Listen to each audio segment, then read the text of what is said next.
Welcome to YouTube's fastest growing sports podcast, Ethan and Nick's Trash Boat Podcast. I'm Ethan Finkelstein here with Nick Graves at I am Finkelstein on Twitter, at Nick's Tape 15 on Twitter. So this is going to be a really contentious episode. Nick, are you excited about this one?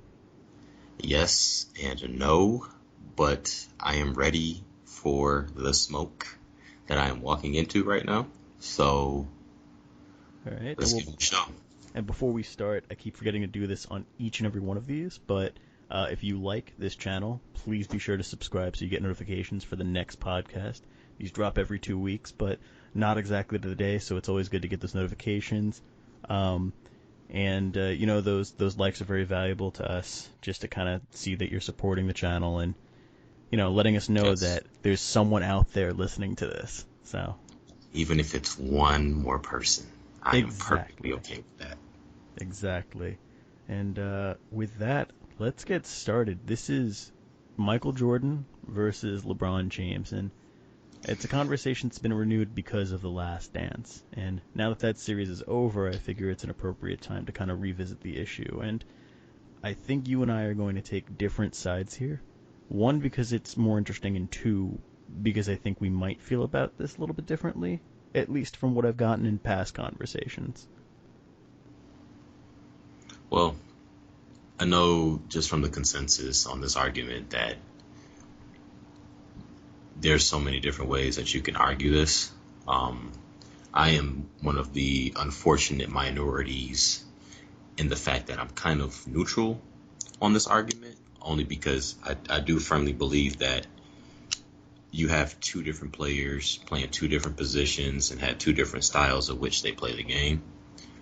But it's just like getting me out of the house. Sometimes just getting me out of the house is more than enough for me to, have a good day. So in the comparison, talking about basketball in any, form or fashion, I'm going to have a good day. So let's do it. Awesome. All right, so maybe not necessarily pro either side, but I'm going to look at this as objectively as possible. The fact is that I will be straightforward and state that I'm of the camp that believes that MJ is still the GOAT, but I'm also one of those people that doesn't like to dismiss the accomplishments of LeBron and does believe that it's a little bit closer than a lot of MJ stans, as we'll call them, want to make it out to be. And so part of this conversation is going to be just kind of going over the resumes for both and understanding, the context for each person's accomplishments and where it slides into the argument for GOAT, and how that's going to work out. And the other part of this is just simply trying to determine the difference between someone who is the greatest and someone who is the best, which is an argument that I've had for a while and can apply to pretty much any type of sport. But I'm actually going to kick it to you, Nick, first, just to get your perspective on this, because once I get started with this, it's going to be hard for me to slow down. Oh, I'll interject for sure. So just looking at the landscape in which this argument was presented, again, we're talking about The Last Dance, the 10-part docuseries on ESPN, and to the fairness of the viewers of the series, Michael Jordan did preface it with, you guys may or may not like me after watching this, between what he had to do to get to where he wanted to be, I guess how he treated his teammates, how he thought about himself as just being himself, nothing more or less. When you talk about role models, that wasn't what he wanted to really aspire to be. And, his stance on, supporting other, African-American men and women building in that country at the time. I just wanted to get that out of the way. But when we're looking at skill, when we're looking at talent, success, longevity, the ability to create a legend, for yourself, some kind of status, some kind of story. Um, for my opinion, is based on preference and who you like as a person. Um, Jordan being the more hardened, by any means, LeBron more team oriented in the sense that everybody needs to be on board, but with a smile on his face. Uh, he wants to get everybody involved, and that could also be, management as well. We look at LeBron's, career and how it started, and, he was labeled the chosen one. We're talking about at that point in the decade, one of the highest rated basketball games of the 2003, 2004, season. Well, 2002, 2003 was them playing, St. Vincent St. Mary's, featuring LeBron James and Oak Hill Academy. We're talking surpassing some of the bigger college basketball games, some of the NBA games. LeBron James, you know. Yeah. Then you have Michael Jordan, who got cut from his high school basketball team, as a sophomore. Never forgot it, too. And, you know, that's a point that we should, bring up later, how he kind of held, these pseudo fake grudges. Oh, no, Um, this was a real one. I mean, the guy yeah, mentioned it in it, his it Hall of was, Fame speech. and I give him credit for that, but, the smallest thing, would drive this man for 82 games at a time. And then something else will drive him for another 16 to 20 games in the playoffs. And then back again. There was a vendetta that he held that we don't have in the sense from LeBron, only with the sense of him being the villain with the Miami Heat team. But I think this argument is based on preference. And personally speaking, I don't have a preference. It's kind of tough. It's really difficult. I'm a fan of both, so to speak. And since I like to watch the game, but they're not my favorite players. Okay. So I'm actually coming in not only neutral, but with minimal bias too. There isn't one or the other that I would take. I guess that's, based on, how I would want to run a team. Both are winners in my eyes. You can fault LeBron for having a losing record in the finals, but there aren't many people that can get to 3 finals, let alone win 3 NBA championships. There are people who, can't get to 6 finals, let alone lose 6. Yeah. You know, we were also talking about somebody who's garnered, some of the greatest playoff performances of all time in wins and losses.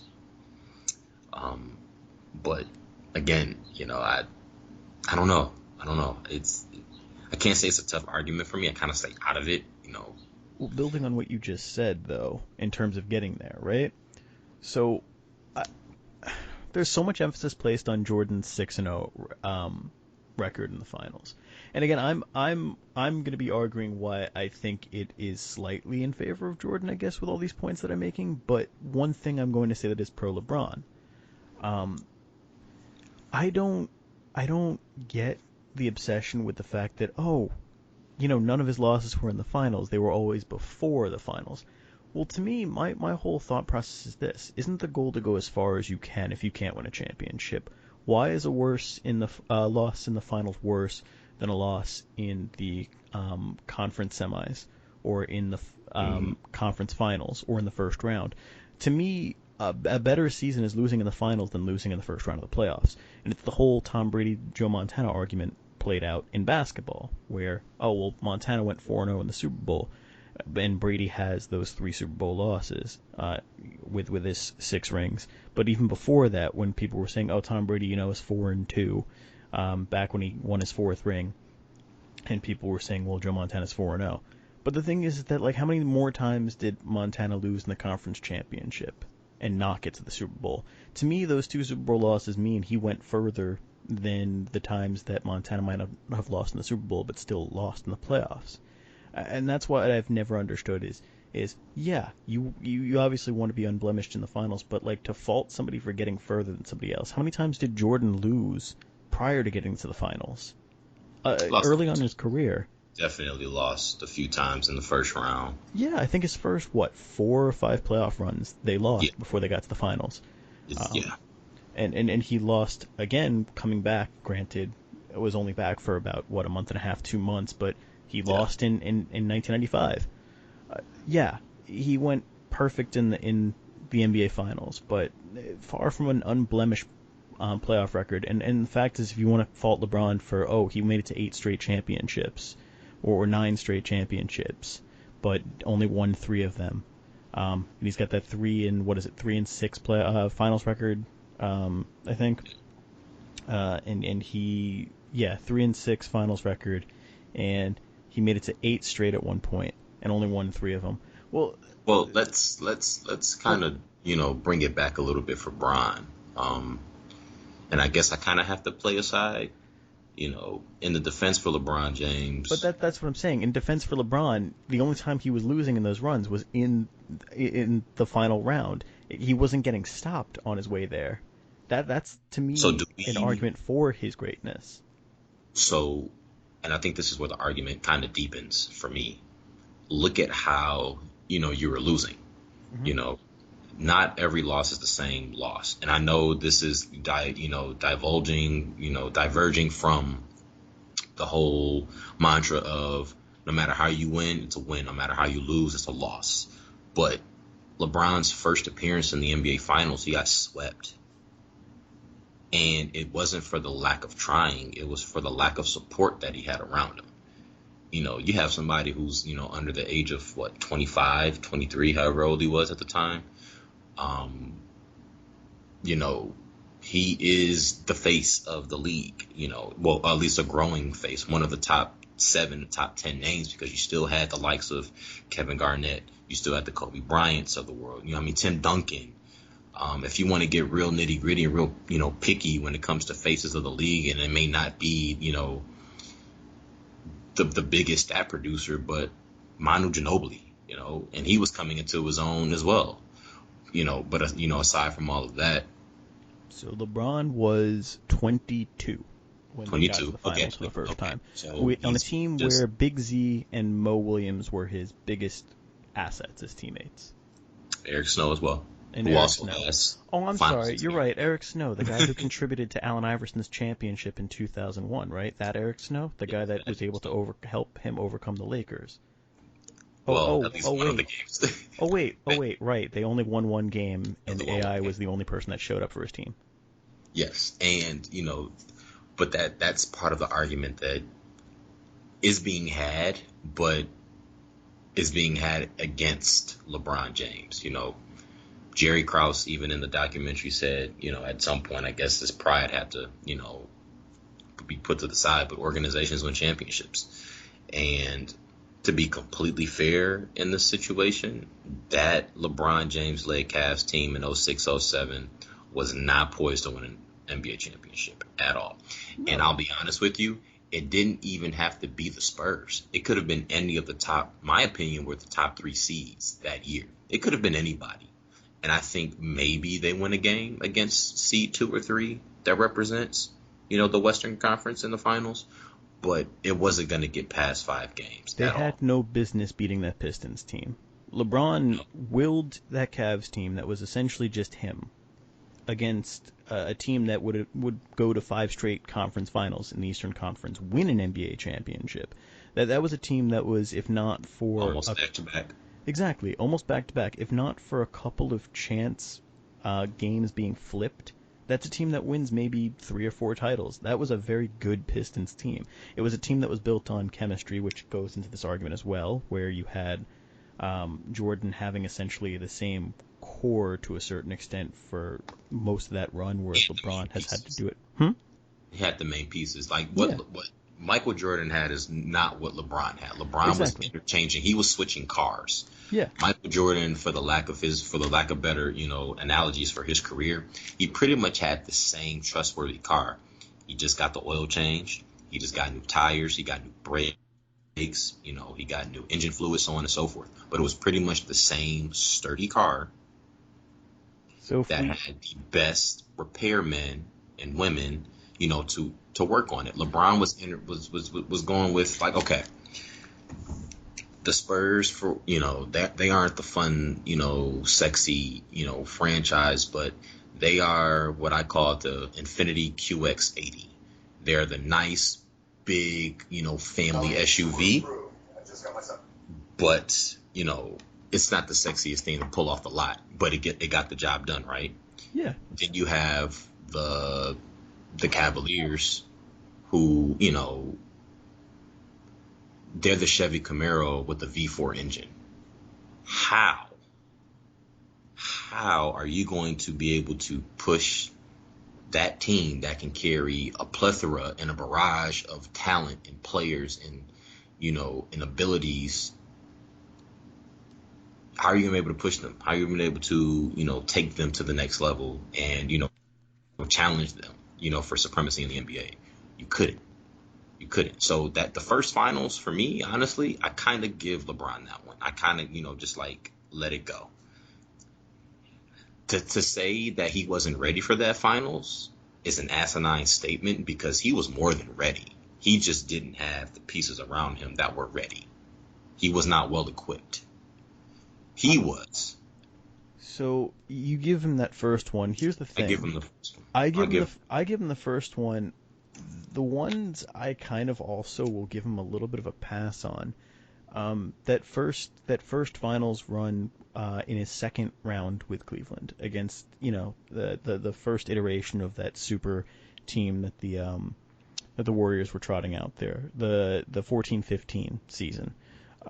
He also went into the finals an injured team. Like, who's to say that series doesn't flip the other way? It was still a competitive series despite the fact that LeBron was playing with an injured squad. Yeah. I think that's also one where you have to kind of give him a little bit of a pass there. And again, that's only two of the 9 finals he's been to, but I do think it's something that needs to be brought to mind, because I don't think it's fair to really not think of that one in a similar sense, because he really didn't have much help in that series. And then the other one I want to mention is one of the ones he won, actually. The 15-16 season, the 2016 finals, when they came back down 3-1. Say what you want about any of Jordan's individual performances during the finals. I will take LeBron's 2016 NBA Finals run over all of them. Simply put, in the 7 games of that series, he led both teams in points, rebounds, assists, steals, blocks. All 5 counting stats. He total, led by both. the way. Like, we're also talking total, Yeah. not just, a few games in the series. We're talking when you added the stats up at the end of the series, LeBron was number 1 in pretty much every single statistical category that we can calculate simply. Yeah. No, Simply. and that's forget PER, forget plus minus, forget, field goal percentage. The amount of 40-point games, the amount of 30-point triple doubles, the amount of, clutch shots that he was able to set up, it's all there. And I mean, and I give him that one, and I give him that one for the benefit, because to the point that you had made, previously, who knows what the previous finals would have looked like if, Kelly Olynyk didn't pull Kevin Love's shoulder out of his socket. Who knows what would have happened if the athletic trainers and physicians didn't diagnose Kyrie Irving's knee sprain, improperly. He had a fractured kneecap. It doesn't matter at what point you fracture your kneecap. That is a minimal 6-week to 10-week recovery. We're talking about a player who is, whose game is contingent upon crossovers and blowing by people, and that kind of stability and sturdiness, not just from the core, but the ability to move and use his quickness. You run into somebody's knee, it's the worst pain possible, whether you tear or break something or not. But to see him go down the way that he did, it makes you wonder, even if LeBron had one or more of those players, one or the other, I should say, Hmm. how that series would have turned out. Right. And we got to see the following year how that series would have turned out. I mean, to a certain extent, though, in the following year, and this is one thing that I'm going to take away from LeBron.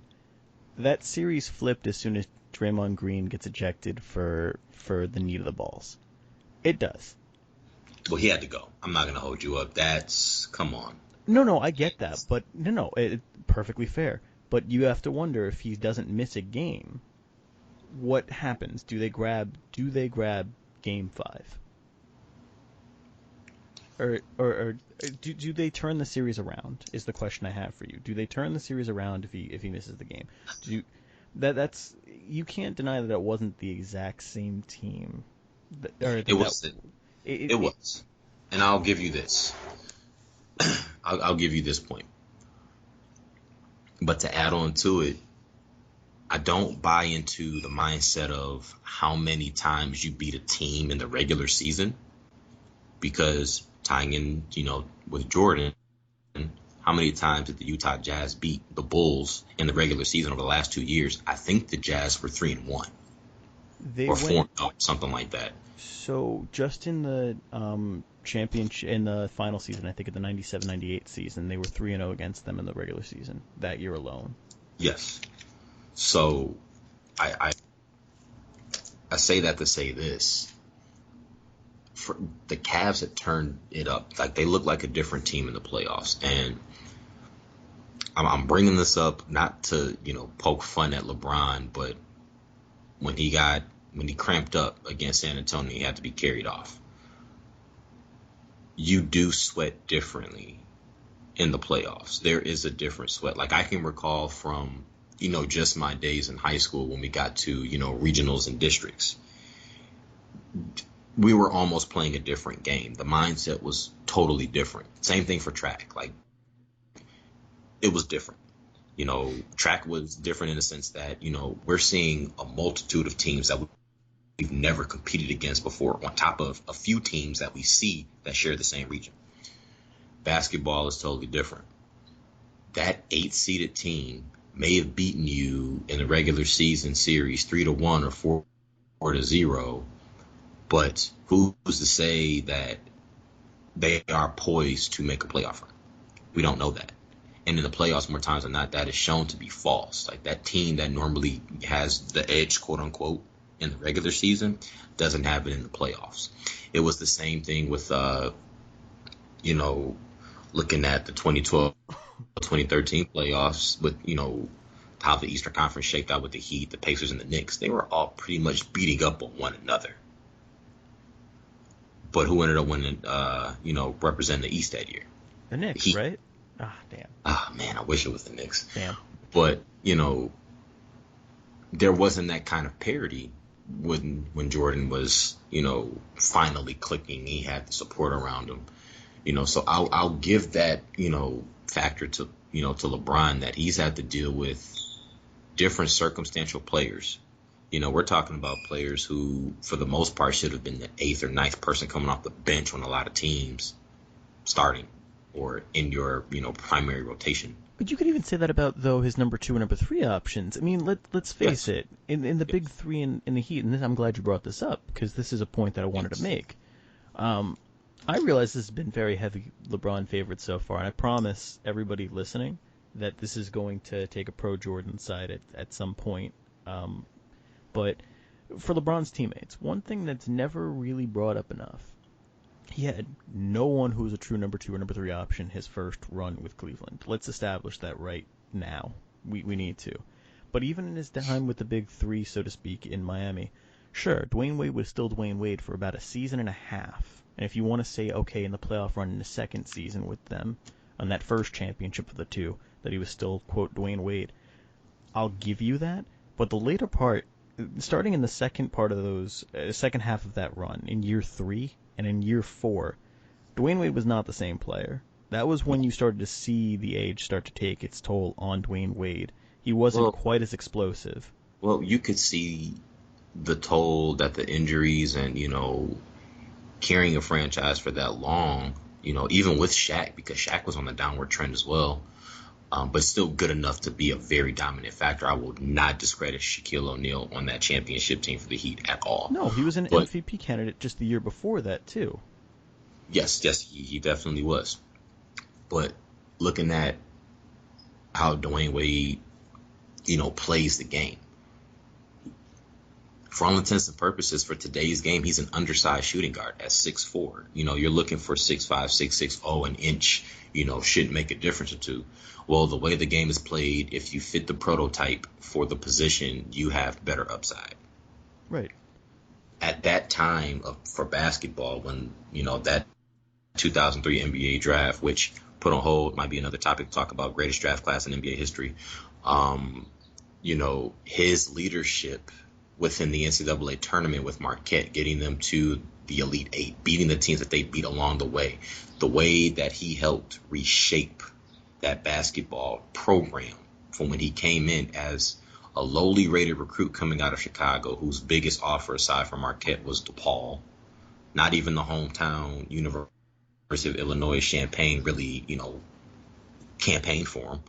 But you saw the greatness within Dwayne Wade, and it was that of a leader, and he was born to take a franchise that had some success, but was born to take a franchise that needed to get over that hump. And I think aside from the injuries, that's what carried them to, multiple NBA finals. And I mean, it was a great trilogy against the Spurs, but where was LeBron in that Maverick series? It wasn't a trilogy against the Spurs, though. I thought it was back to back against the Spurs. Their first championship came against the Thunder. Wait, I'm thinking. No, you're fine. It's I have this Texas thing going on in my head because it was Dallas, San Antonio, no, so it kind of all good. It kind of blended in. But no, where was he against the Mavericks? No, and that's the point against LeBron. LeBron was almost non-existent in that series. I hate the anti-LeBron position that Skip Bayless takes all the time. First on First Take and now on Undisputed. But the one thing he is correct about is that LeBron was irrelevant in that series to a certain extent. Not irrelevant in the sense that his presence didn't matter. It did. I mean, Dallas had to account for them, but they played him perfectly. They made sure to make his life a living hell in that series. He was ineffective. It's probably cited as the number one most unclutch performance of his finals career. You can talk about what he did in his first final series, but again, context being that he was 22 years old and had no one around him. I think 2011 is probably the worst one, but that's the smoking gun in the finals argument against LeBron if we're talking about bad performances. And you can't help but think that if he shows up, that it goes the other way, or at the very least, it's a lot more challenging than it was. I'm going to say this because I don't want people taking that point and making it into the Mavericks weren't worthy. I believe 52-48 that the Mavericks won that series more than the Heat lost. The Mavericks were, in my opinion, the New York Giants against the Patriots in the Super Bowl. They were the hot team in the playoffs that year. The Heat had the most coverage, but the Mavericks were the hottest team. And more times than not, the hot team, the hot hand is going to win. When you start your hot streak is the most important thing. There have been many teams that have been hot that have gotten to, the NBA Finals. And I'm going to say this with, praise and sorrow and disappointment.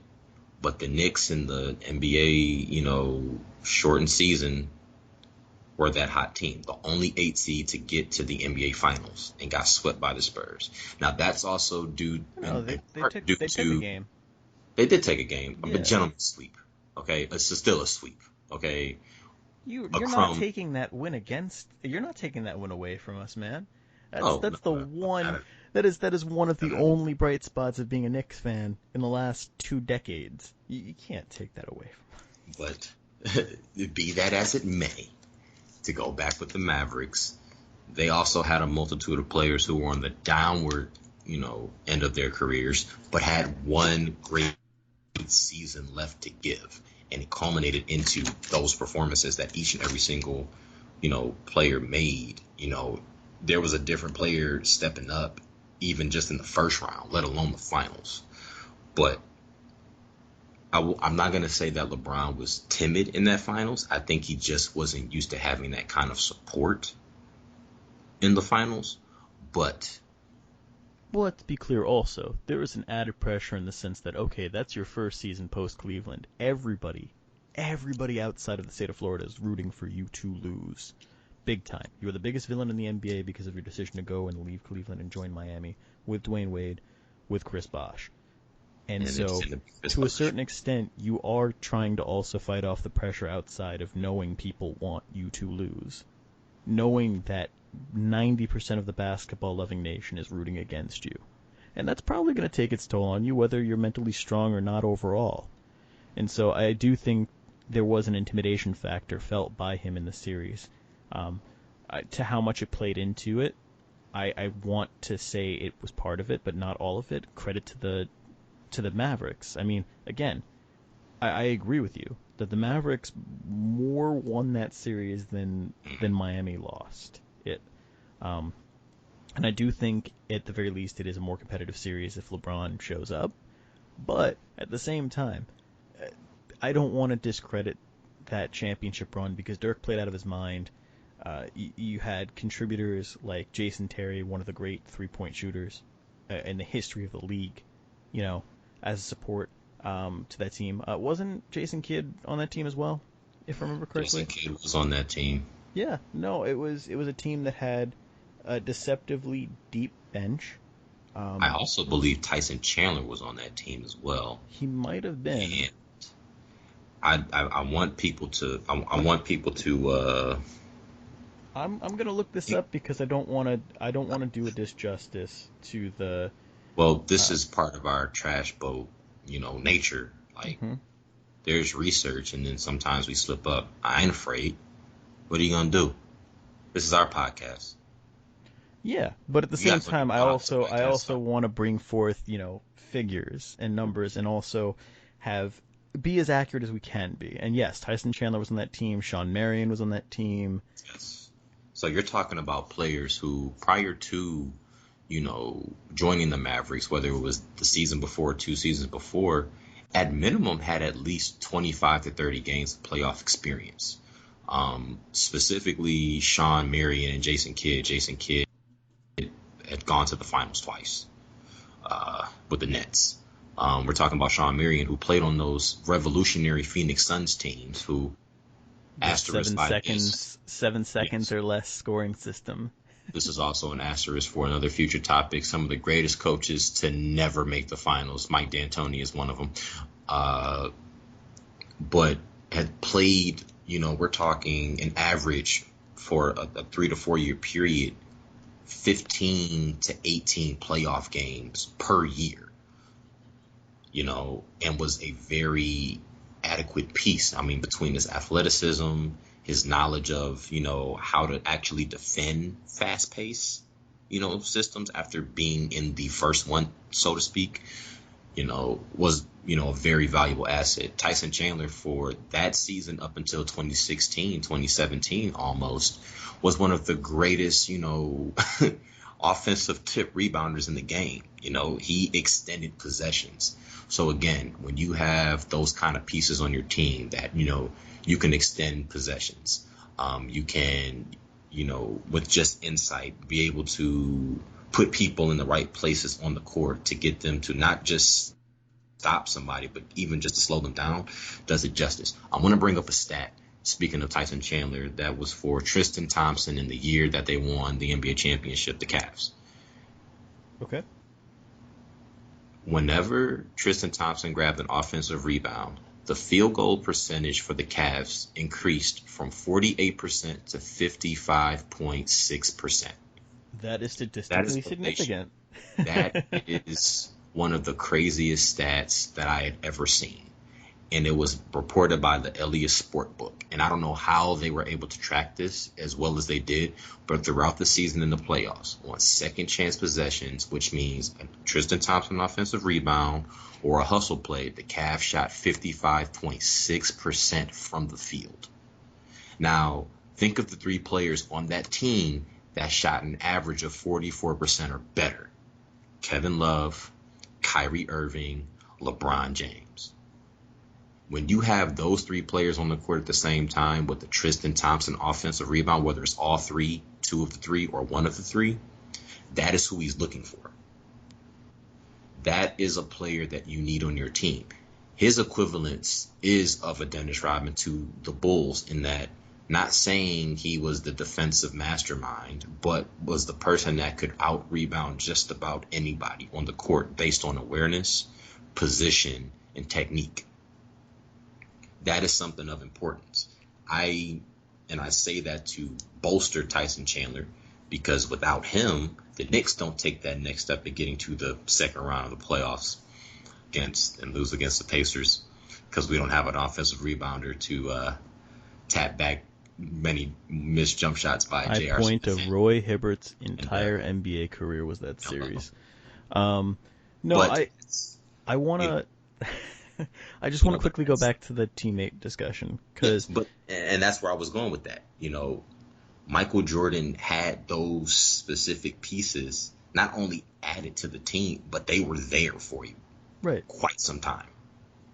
Well, and that's the thing about LeBron. And again, I want to emphasize this, is that big three wasn't as big as as people make it seem to be, sure, within the first two seasons. But again, I'm still going to stick to my claim that those last two seasons, especially with Bosch's rapidly declining health and the fact that he wasn't quite the same player in the second half. You want to talk about Dwayne Wade taking a step back? Chris Bosh couldn't stay healthy in the later part of that run, and it's clear that his game was affected by not being a number one option. You saw it happen when he just, within the first season, going from Toronto to Miami, and to a certain extent, yeah, it's understandable. He went from being the guy to being a third option on that side of the ball, and so his offensive impact wasn't felt as greatly. But my point being is this: you can make a strong argument. You can make a really strong argument that the best teammate LeBron has ever had, the most elite teammate he's ever had relative to that point in their career, is currently AD. It's Davis, and I say think it's close. I don't think it's people close. are making it. I think people are making it as close with Dwayne Wade and a fading Shaq as well. It's not. But you have to understand that Dwayne Wade's prime was marred a little bit with injury.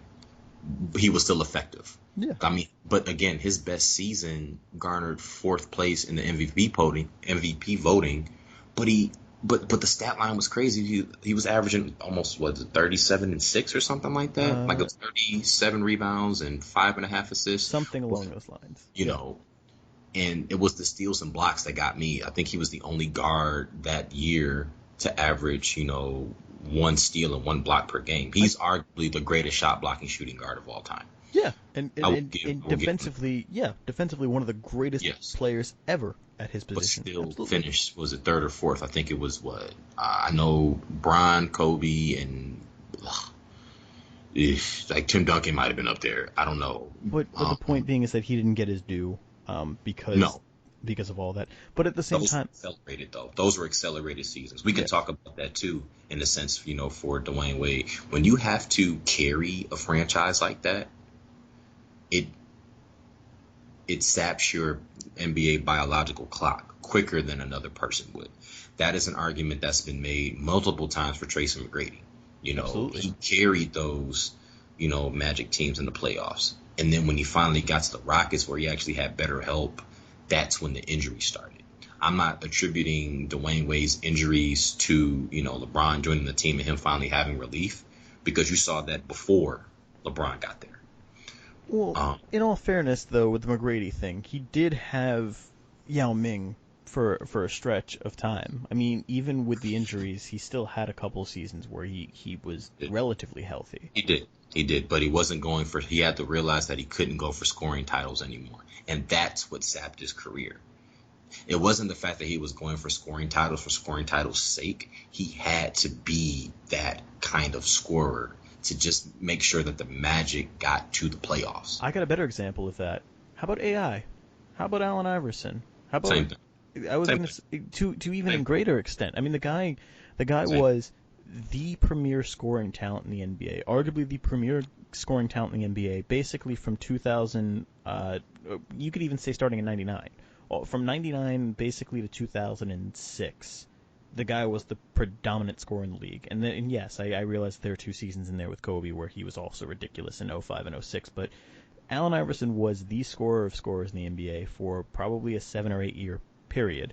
And Pound for pound. absolutely. But the problem is that because he was basically carrying the Sixers on his own, and I don't care what anyone says, they're like, oh, he had Antoine Walker. You know, he had guys like Eric Snow. No, he never had a true number two option. He was tasked with basically providing all of the support on that side of the ball. Um, you could see there was a drop off even when he went to Denver and he actually had some help. But it's just there Yes. was so much fatigue on him just because of how many years he had to carry. So I absolutely buy into your point. 100% buy into your point about it zapping you. Yes. And I want to point this out too, because this was one of the greatest scoring title trade-offs in NBA history between 2000, 2001, and the 2004, 2005 series. Allen Iverson and Trace McGrady combined for all five, with AI having three of them and T-Mac having two, which were back-to-back. Mm-hmm. But this caters to the point, for LeBron and the early Cavs team that got swept by the Spurs. LeBron was doing the heavy loading, the heavy lifting, and for some reason it didn't really sap his career, at least that we can't see. Because LeBron, that's just a different genetic makeup. I don't know what that guy's, genetic makeup and composition is, but it's insane. Well, he did have help in Miami, though. He basically had no help until Miami, and then he had help. But the point being that Miami wasn't as much of a quote-unquote super team as people will build it out to be. And even Cleveland, the second run, I would argue, it wasn't as much of a super team. Can I make the point about Cleveland real quick? I will say this. Which Cleveland team? The second Cleveland team, and the reason why I want to make this point real quick about that second Cleveland team. Two things. One, and this is a super controversial opinion, and I will stick to it. Kyrie Irving has been overrated for the majority of his career, if not his entire career, and I simply state that for two reasons. One, He's got to be good. These have to be good. one, Because that man is gosh dang good at basketball. he is very good at basketball, but he's not a top 10 player, and people propping him up to be a top 10 player. Currently or like all time? No, currently. And even back then, yeah, he was dropping 25 a game at one point, but I just didn't see the effort from him on a consistent basis on both sides. That's the first thing. The second thing is that he didn't fully arrive until LeBron got there, and even when LeBron got there, I'd still argue that he was never going to quote unquote be the guy that was going to ever take the reins from LeBron once LeBron left. He never displayed the same type of killer instinct. He never displayed the same type of what's the word? He never took over games the way that LeBron was able to take over games. He put up numbers, and that's all fine and good, but it's just from at least the eye test for me. I never bought into him as a top 10 player. And with Kevin Love, I will say this. I think Love, to a certain extent, it's almost not his fault, but I think when you made him no longer be the focal point of the team on offense, you lost something there. The efficiency numbers were still somewhat there, but they did drop slightly when he went to Cleveland. But in not being the guy where he was in Minnesota, when before he came over, he was averaging, 26 and 14? Here's the credit. Here's my credit for Kevin Love. Kevin Love, from making a team better standpoint, because of his natural qualities to kind of mesh with the team, was better than Kyrie Irving. I agree. But there are a lot of people that will tell you that they would rather have Kyrie Irving on their team over Kevin Love. Now, with that being said, I think what's being missed by a lot of people are where people fit, where players fit. And I think Kyrie fits in the Robin role. Yes. And even that is a little sticky to say because if you follow the comics, Robin turns into Nightwing in one of the, Robin lines in his evolution. He becomes independent and actually becomes a very focal point in defending, Gotham. We're not talking about that storyline for Kyrie. Kyrie has not evolved into the player that you can rely on for your franchise to lead you to, long and very fun playoff runs. Kyrie is a very, very, and I mean a very, very lovely accessory to your team. Because if you need a bucket and your best player needs a break, then you can give him the keys. When you're on that long road trip, you can give him the keys to drive a couple hours until the main driver catches his breath. I would go you know, further than that, though. I'd say that if you have your best player gone for a stretch, he's a good person to take the team through that transitional period until you can get them back. I just don't think he's a guy that's going to take you to a championship over the course of a season, at least not as the lead piece. no, no, no. And I think it's always been I that agree. way. I agree with that point. And I know this is kind of, staring off the path a little bit, but Brooklyn wasn't going to happen this year. We know that. We all know that. And this is where I guess there's a little bit of an argument against Michael Jordan. Even when he left and Scottie Pippen had taken over, the Bulls were still successful. I'm super glad you said that. You beat me to a point I was going to make. Think of it this way, right? And I hate dealing with hypotheticals, but I have to in this sense. We saw what happened when you took. But I'm saying, we saw what happened when you took Jordan away during that run they had in the '90s for 2 years, for the better part of 2 years. You saw what happened. They were still a contender, especially in that first season. By the way, that first season they won 55 games and were like the number 2 seed without Jordan. They were an elite team without Jordan. Take LeBron off of those Cavs teams in the second run. Take him away and just keep Kyrie Irving and keep Kevin Love and the rest of the supporting cast. That team is an 8 seed, maybe a 7 seed. They're not a top 3 seed without him. And then that's my whole point about the supporting cast thing is that if we're comparing supporting casts, I'm taking the Bulls every time. Whether or not you believe that Pippen is an elite player or Rodman or Grant, and either one of the three Petes, I take their supporting cast over what the Cavs had in LeBron's second run. In either one, and by the way, the one where Jordan wasn't there was the pre-Rodman days. Those were the Horace Grant as the number 3 guy on the team days. So I think most people would agree that the second 3-peat was the more talented one because that was the one that had Rodman. Okay.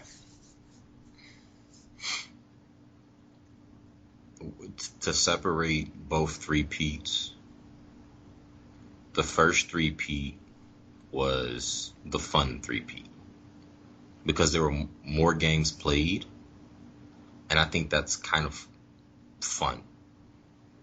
I don't know. I kind of think of it like rec basketball where, you're on the court longer the more you win. Because that second 3-peat was just, a beatdown. And I know the Jazz pushed, the Bulls to a 6-game series. But if you look at the players' dispositions going into those, games, and for the Jazz at least, going into the game after they won one, people say that it looked like their confidence was, skyrocketing. And it was. I will give them that. But it took so much out of them. And if it wasn't for the fact that Game 6 was in Salt Lake City, I don't know if that legendary shot by Michael Jordan even happens. I think that is a double-digit win if that happens to be the Bulls winning at home. Because it is true. When you play at home, it increases your spirit. Like, role players play better at home. And a role player I'm going to call out, especially, looking at this docuseries, is Byron Russell. we all understand that Michael Jordan already holds grudges, and he can make the smallest thing piss himself off, and he just goes into Michael Jordan mode. But Byron Russell telling Jordan why he left, what you playing baseball for, without any context. I don't know, man. My mom always said, "Don't poke the bear." And that's the last bear that you would ever want to poke at that time. I mean, Dennis Rodman he had a mind of his own for sure. Like in the middle of a playoff series, a final series at that, where I'm gonna go jump on WCW and join NWO and then fly right back. Like that's what I'm gonna do. And against Karl Malone, by the way. Both Yes. sides had a player leave to go do stuff for WCW mid-series. Let's not forget that. The difference being that Malone was on the losing end of that, and also on the receiving end of the greatest piece of trash talk in the history of frickin' sports. The Oh my God. mailman does not deliver on Sunday. Coming from Scottie Pippen, who never talked trash. And that's the caveat in this argument against Jordan that can actually be brought up. Sense of camaraderie. When you have players like B.J. Armstrong and Horace Grant and Bill Wellington, talking about how even when Jordan left, Scottie took over the reins. He got everybody involved. There were people touching the ball more than they had ever touched before, and they were having success in that manner. I mean, we know it's very obvious now that I can't really say Pippen played second fiddle to Jordan, but there wasn't much of a disconnect when Jordan left, which enhanced the legend of Scottie Pippen. Well, I think Pippen also was perfect for that offense that Phil ran, the triangle. He was perfect for it. I really do think he was like a glove, a perfect fit for that system. But at the same time, I think Scottie Pippen was so unselfish to a certain extent that it actually does hurt his perceived legacy. But I will say this, and this is to Jordan's credit. I don't know. I can debate that one. I will say this, to Jordan's credit, I actually do believe that Scottie Pippen, and I guess it's not really to Jordan's credit so much as it is to trying to make an argument against the super team thing for Jordan. I'm pro Scottie Pippen, don't get me wrong, but I've heard so many people say, "Oh, Scottie Pippen, yeah, he even in the Last Stand, Scottie Pippen was seriously underpaid," and he was, but he's like, you can make an argument Scottie Pippen was the number 2 player in the world, and when Jordan left, you can make an argument he was the best player in the NBA while Jordan was gone. Let's be clear, Scottie Pippen was never a top 2 player in the NBA. Even when Jordan left, people seem to have a memory that blocks out Hakeem Olajuwon, seems to block out Karl Malone, seems to block out Charles Barkley, seems to block out David Robinson. All of those guys, by the way, at any given point during the 90s, were better than Scottie Pippen. And you take Michael Jordan out of the equation. And won a championship as the number 1 player. Like when Scottie Pippen was the number 1 player, he did not win. Now, well, Barkley doesn't have one of those, but oh yeah, but Hakeem Olajuwon, that first title that they won when they played the Knicks in the finals, he did that basically by himself. In the second year, he ended up getting Clyde Drexler as a great number 2 piece to that. But that first finals run in 93-94 is one of the all-time great playoff runs. Especially given, that his team was built around a very good bench, a lot of really good supportive players, but not a true number 2 option. Olajuwon was the only quote-unquote guy on that team. But that's one guy, by the way. That's just one guy. I'll take Karl Malone. Heck, you can make an argument that you could take Stockton over Rodman in any of those given years, too. Rodman was absolutely a top 10 player, and probably in some years a top 5 player, but he was never a top 3 player, and he was certainly never the next best player in the league. And when I see people try to prop up Pippen as being a guy that really would be thought of as all time without Jordan, stop. He's absolutely borderline top 25 player all time. but he's nowhere near the top 10, nowhere near the top 15. I don't have him in my top 20. I have him, I think, at the fringe at like number 24, number 25. And that's because I value the fact that he was such a great two-way player and probably would have scored a little bit more if he was on a team by himself as the focal point of an offense for most of his career. But let's not inflate this I to. think that would have deflated his success, though. But it To be absolutely would honest have. with He you. wouldn't have won the championships. But let's be fair here. Even if you change him into a guy who doesn't win championships and he puts up 23 points per game, 8 rebounds, and like 8 assists, he's a 23, 8, and 8 guy with good efficiencies and killer defense. That's not a top 10 all-time player without the championships, unfortunately, and it really sucks. It's the reason why Karl Malone doesn't get more love. It's if you look at Karl Malone's statistics in a vacuum, that's a top 10 player ever, period. But he doesn't have a championship, and it hurts him, unfortunately, No. even with the two MVPs. Which, in fairness to MJ, should have probably gone to him. Which now swings the conversation to why you're pro Michael Jordan.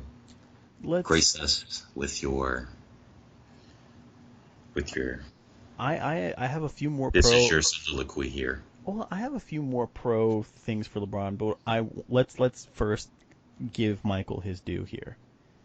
The reason why I think the conversation for GOAT leans to Michael, and I do realize it's taken a long time for me to get to this point, but No, we I had to address a few things, so. well, this is going to be a long podcast. This is going to be a very long podcast because I don't think I want to separate it into two, and so I applaud anyone who's going to make it to the mountain, so to speak, to summit the mountain of this probably multi-hour podcast.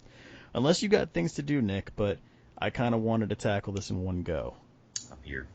All right, so then let's do the MJ thing, and I actually think I can make this pretty concise. But with MJ, it's a few pieces. The first and most simple one is the argument of the lay fan. If you were to turn off, if you were to, sorry, turn on highlights, right, but show them to somebody who had never watched a basketball game ever in their entire life, and you were to show them Michael Jordan basically from 1986 through 1998, and just show Bulls highlights against even the league's best team.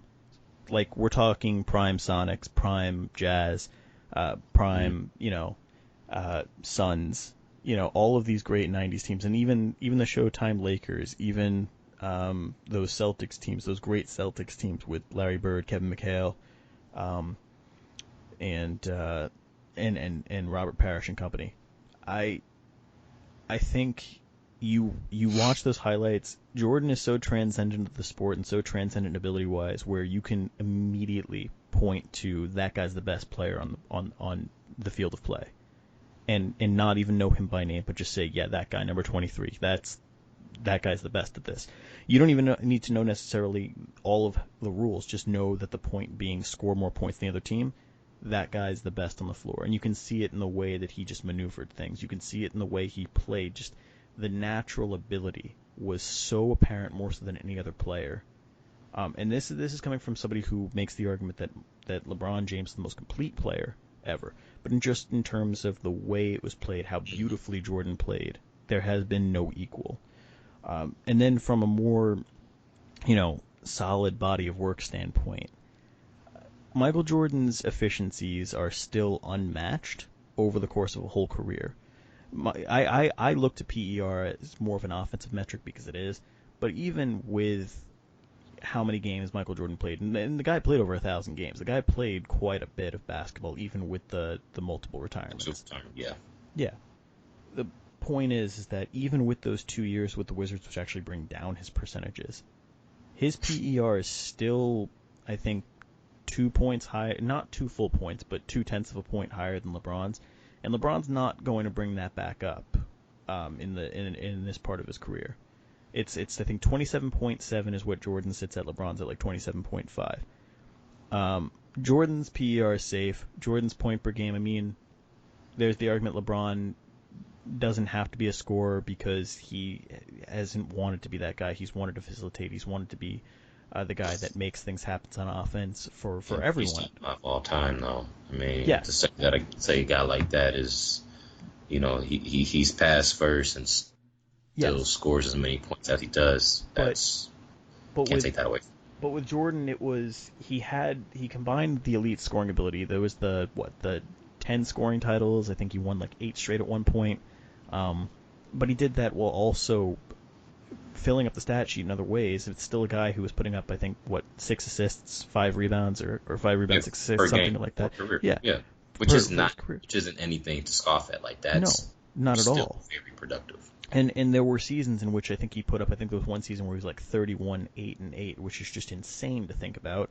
Both of those numbers being as high as they are, especially the assist total being as high as it is for someone scoring 31 points a game or 32 points per game.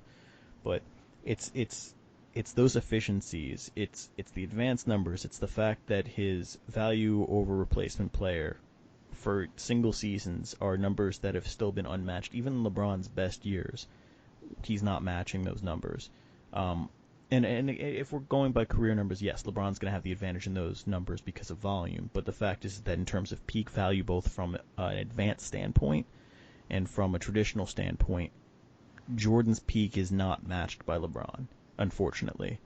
And that's just from an individual statistics perspective. There's the fact that you have to weigh the championships a little bit, and I don't like the argument, but you do. He's still got double the amount LeBron. Forget the losses. He's still got double the amount of LeBron. I don't know if LeBron's going to catch him at this point. I don't think he is. There's the fact that he's got the one more MVP than LeBron does. You can make an argument he probably should have 2 more because, yes, I do agree that he probably should have one of Carmelone's. And again, it's what ifs, but I have no reason to believe if he doesn't play at least one of those 2 seasons, he can't take another MVP in the 94-95 season. So we're looking at possibly 7 MVPs potentially. But again, it is speculation. So we can't really just give him those. And Olajuwon was a hell of a player, and so is David Robinson. Matter to you at all? Hmm? Does defense matter to you at all? Defense matters a great deal, and the fact is that, and thank you for pointing that out. Let's not get this twisted. LeBron, in his peak, was a great defender. He's still an above-average defender even today, but he's nowhere near what he was when he was with Miami. But the guy did finish second place in Defensive Player of the Year award voting. Michael Jordan has a Defensive Player of the Year award. Michael Jordan has 9 defensive all-first teams, which is more than LeBron does. Way more than LeBron does. LeBron, when he makes defensive all NBA teams, is usually on the second or third team. I think he has 1 or 2 selections there for first team. Michael Jordan not only made all NBA defensive team, he made it first team 9 times. That's a number that I believe is only matched by Kobe Bryant and Gary Payton among guards. It's a ridiculous accomplishment for a guy that's primarily known for his offensive contributions to the game. But the fact that I'm glad you brought that point up. I think that's what also makes a player transcendent, is that they were really good at something that they may not get noted for. And a player that I want to bring up in this conversation just to kind of prove that point is Hakeem Olajuwon. Hakeem Olajuwon has not been clearly and purely recognized as a shot block artist for somebody who ranks number 1 all time in career blocks. At the time, Dikembe Mutombo was the shot block artist. Yet he did, at the time, Hakeem Olajuwon, I think, doubled the amount of times he led the league compared to Dikembe Mutombo in blocks per game in multiple seasons. But I think that's also what, why I'm also neutral in the sense for LeBron. LeBron is one of the greatest pass first players of all time, yet his point per game total, not just for career, but multiple seasons where he's, put up, 2,000 points and wouldn't indicate that at all. It would indicate that he's a passer that passes out of double teams, but he's not that. He's a creator of offense.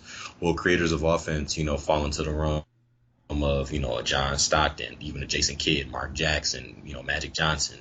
Yes, Those are point guards by trade. This is what they love to do. They love to facilitate the offense. Scoring may not have been their strongest point of their game, but it was something that you could rely on for sure. LeBron inherently, in my opinion, is a scorer, but is somebody who sees the floor very well. He understands personnel groupings exceptionally well. I think that is why he gets the pass first label. He does. Magic and Stockton, and even like I said, Mark Jackson and Jason Or Kidd, they're different. I, This is what they do. I think a This good they, I think a good pro player profile comparison though all time is probably Oscar Robertson, a guy who could score but also facilitated quite a bit during his career. His numbers are actually, as far as NBA legends go, probably the most similar to LeBron's overall. You got a guy who's in the mid 20s or high 20s for scoring average, with very respectable assist and rebounding totals. A guy who basically did it all and made his teammates better as a result of it. I think Oscar Robertson's a very good comparison for LeBron, at least in terms of how it's translated to numbers. But I do agree that LeBron is more Magic than he is Jordan.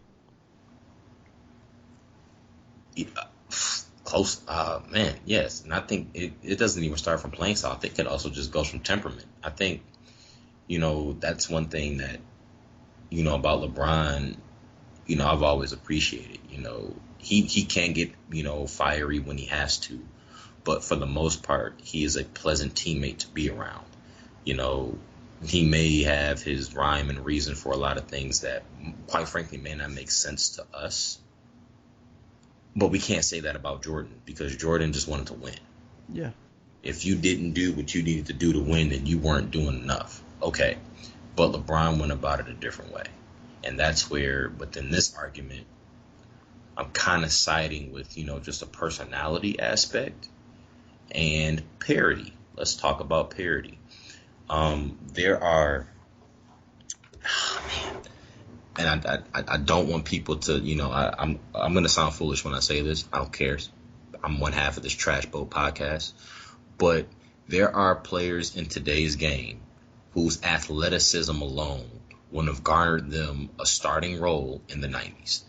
There were not as many athletically gifted players in the game in the 90s than there are today. That is just the evolution of the game. And I can give you a player whose athleticism, would have probably garnered them a few 20-point per game seasons. And I will stand to this point because of a good 18 to 36 month stretch he had with the Phoenix Suns. Gerald Green. Gerald Green's quickness, his first step, first of all, but his pure quickness and his ability to leap at 6'8", play guard forward, and once he learned how to shoot the ball, was a very effective player for the Phoenix Suns coming off the bench. I believe there were no other shooting guards at the time other than Michael Jordan. You could also give a Penny Hardaway, but those two were still far few in between. There are players that are just as athletic as Gerald Green and will never suit up in the NBA. They will never suit up in the NBA. There are players that if you had given him even my body at 6'1", like a Nate Robinson, who would be a factor in the NBA in the 90s, just based on their athleticism alone. Because there are players at 6'10", 6'11", who couldn't jump and slide. You could slide an index card under their foot and the index card would get stuck. There are 6'11", 7-foot players now that are dribbling the ball up the court. I do want to make an argument, though, here, pro Jordan. Let's do it. Again. Let's do it. Here's the thing. It's a different game. It goes to the whole point of not wanting to compare different eras against each other because it's just a different game. Fact is that there are more penalties called today than there were back then. It's a lot harder to defend now because it's more restrictive for defensive players. But in addition to that, just on the offensive side of the ball, the pace of play is up tremendously over the way it was in the 90s. You have the three-point shot that's been more emphasized in today's game than it was back then. But pace of play being the biggest argument here. I'm not so sure you take a Gerald Green and just transport it back in the 90s and he scores 20 points per game unless you were to completely... I didn't say consistently. I said there would be a couple seasons where he averaged that.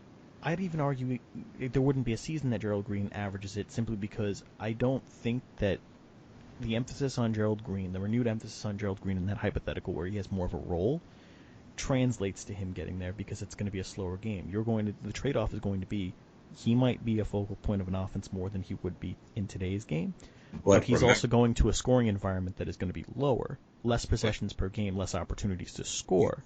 It's the you reason also why when people make the argument that Jordan could score, 35, 40 points a game in today's realm, I don't think it's that ridiculous to think that Jordan could get a 40 point per game season in today's game when you have more shots being taken. I think it's I think it's like an average of 7 or 8 more shots a game that you're getting here's off. and here's why I can defend Gerald Green in this case. He came into the league straight out of high school in an era that was still half court oriented. There were still games where the final score was 83-79. We get 83-79 with 9 minutes left in the third quarter. I do agree with you in the standpoint that possessions and the amount of possession that you have do matter. They do. But the amount of times, especially in that span at which Gerald Green hit his stride, just blowing by, defenders to the basket, the ability to out jump even some of the most athletic 6'10", 6'11" power forward centers and garnering those 3-point plays, those and one situations. Forget the posters, just finishing at the rim altogether. His ability to finish at the rim would have definitely garnered him more opportunities to score without shooting more. There's still that component of the game that you have to account for. You also have to take into the account that at 6'7", 6'8", playing the shooting guard position primarily, in today's game for him, which would have translated back then because Penny Hardaway was a 6'6", 6'7" point guard, de facto point guard almost. His athleticism and that quickness, that he possessed, would have translated into having issues, providing issues for defenders in today's game as well. He was built for today's game, but was born back in the 90s. If you put more like-minded and likely built kinesthetically athletic players in the 90s, I'm not saying the change of pace changes, but I will say that there are players who can buy a bucket just off of their athleticism alone. And I do believe that Gerald Green would have been pretty successful. Not saying he would have been an MVP. I will never say he probably would have been an all-star. But his success, he would have had success. Now, about the physicality, that is something that I do take into consideration. We're talking about some of the greatest scorers in NBA history. Olajuwon, Karl Malone, Michael Jordan, right? Those three played in an era, again, where your final score is 83-79, but one of those players has 35 of those points. Like, looking at it from in the grand scheme of things, there are certain players that transcend, eras. And I do think those three players would have been especially effective in today's game because, again, Karl Malone would have fit the motif of the power forwards we're looking for now, right? But he was ahead of the time. He was ahead of the game back at that time in the 90s, late 80s, all through the 90s and even to the 2000s. A big guy who could shoot. He was a big guy who could shoot and score a ton. I mean, He wasn't a 7-footer. People forget Karl Malone was actually only 6'9", but he played bigger than he actually was. Yeah, but at 255, 260, solid, like how LeBron is actually built, he still would have had success. I think, would he have had an MVP? I don't think he would have had an MVP, but there would have been a plethora of 20-point per game seasons, multiple-time All-Star. I do think, looking at some of the Jazz teams of the mid to late 2010s, could have used a Karl Malone to get them over the hump. I actually think he could have taken an MVP. Look at what Giannis is putting up right now in contending for an MVP. That's a fair assessment. I think if Karl Malone drops 28 points and 12 rebounds, he's absolutely an MVP candidate, and that's what he was doing for quite a few years. He was putting up 28 and 12 consistently over his peak, which I think was like his 11 best years in his career. I think I took the numbers. He was averaging 27 and 12 over the course of that stretch. If you put up 27 and 12 in an individual season, you were a top 3 MVP candidate in my mind. I 100% believe that Karl Malone could have taken an MVP in today's game. Assists, and 5 to 6 assists per game. Playing with John Stockton too. he still did that. Well, I mean, I'm speaking from a standpoint of Giannis. You know, Oh, I mean, 28, Malone also had a respectable assist total 5, 6. considering who he played with, but yeah. Yeah, But yes, I agree that assists do come into it, but I also think that it depends on your position. I'm not expecting someone like an Anthony Davis to pile up assists. I'm expecting him to get well, points and rebounds. the the compliment is that if you have a big man that averages 3 to 3.5 assists per game, you have a big man that knows how to pass. Yeah, You know, and then if I you have hate to someone throw his like name. Jokic who averages like 7 assists a game or 8 assists a game, then you have Yeah, a unicorn. and then you have an Enes Kanter who averages 7 assists in a month. Dude sucks at passing. I'm sorry. I'm sorry. I didn't mean to divert, divulge off that path, but But one of the I just want to best, throw that in there. okay, but one of the best offensive rebounders in basketball, though. You have to give Cantor credit where Give credit's due. Sometimes I would give him a little bit more credit if he would just shut up. But that's That's a guy who actually probably would have succeeded a little bit more in a different time. I think, and Enes Kanter's problem is that he's playing in the wrong time period. I really do think he would have been considered more of a star if he played back then. That's a guy who is a bruiser who I do think if he could get away with more on defense actually could be a more effective defender. Because like, he's a guy who racks up penalties because he's hot-headed, but at the same time a lot of what he does could have been stuff he could have gotten away with back in the I don't 90s. even think that he's hot headed. I just think he just doesn't shut up. That's what gets him in trouble. There's a I think he's difference. a little hot-headed. There's a distinct difference. I was the kid who got sent to the principal's office as a kid for the same thing. Talking out of turn, talking while other people are talking during quiet time, You're on a talking during podcast, quiet time and man. lunch. Part of this whole thing is talking over other people. We talk over each other on most of these conversations. Yes, So but this is now for positive, gain. This was just at a time where, quite frankly speaking, I'm smarter than most of the kids. Hey, if anybody that I went to elementary school is listening to podcasts, it's true.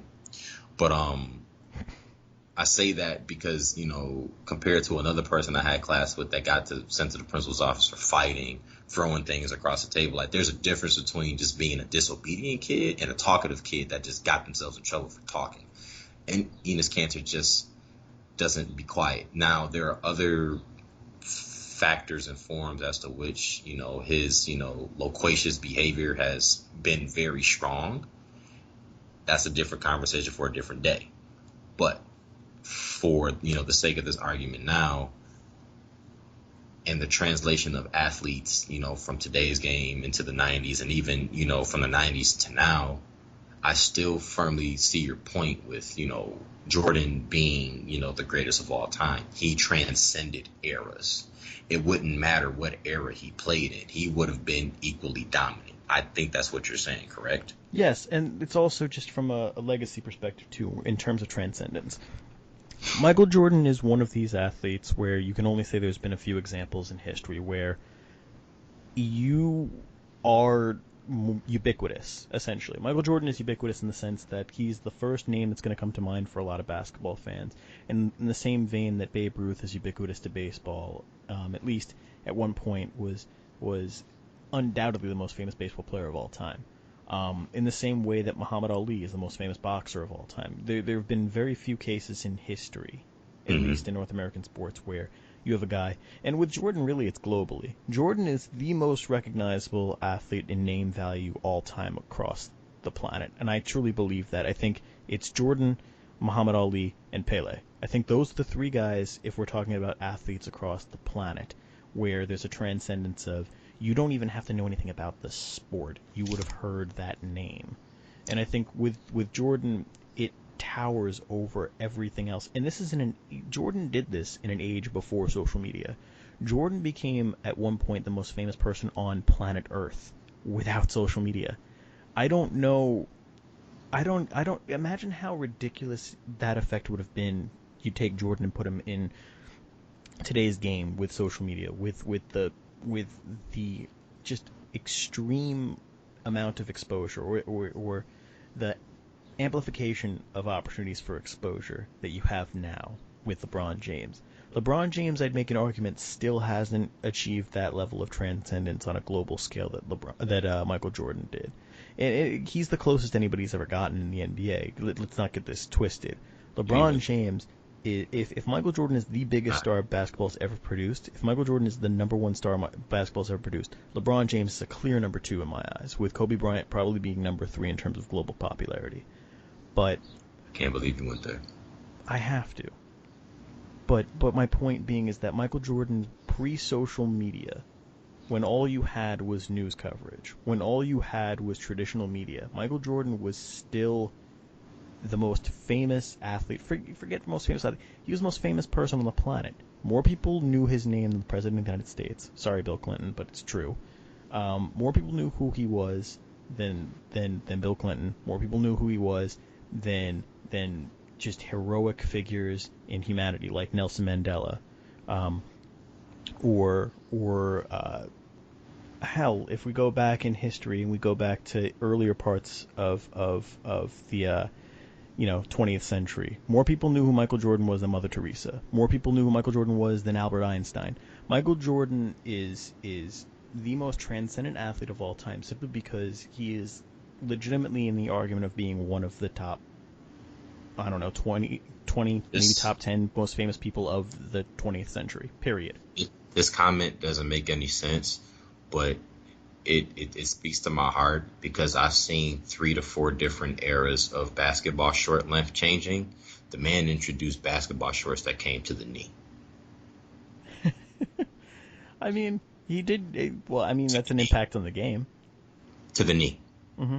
To the knee. I'm gonna say it one more time. Mansa Musa passed out gold to a village and made everybody rich.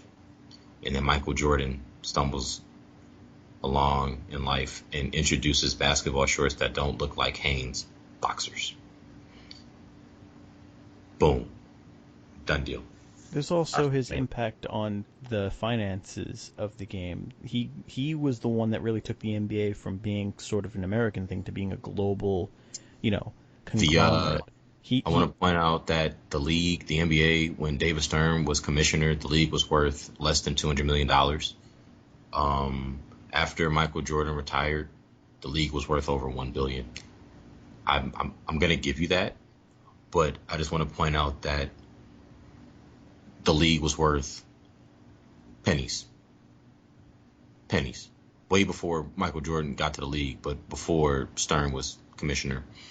And during that 25 year time period, the league was worth over $1 billion, with now having multiple franchises worth over $1.5 billion. We could also talk about the dip in today's game from, political issues that happened over in China and how we lost that fanfare for a season, which was $2 billion. I don't think that would have happened on Michael Jordan's watch, but there's also the sneaker market. I'm fading into this. I'm fading into the force like Luke. No, you're fine. It's a 2-person thing here, and I don't want to dominate this. I just know I have a lot of points I want to get out before I forget them all. It's basketball shorts. It's the whole legacy thing. It's more than just numbers. It's the branding. It's the fact that he turned himself not only from a player but into basically a symbol, a brand. He's basically Prince. He Okay. All right. I'm gonna hold you on that point. I'm gonna hold you on that point to a certain extent. I want to say this. I want to say this. I really do.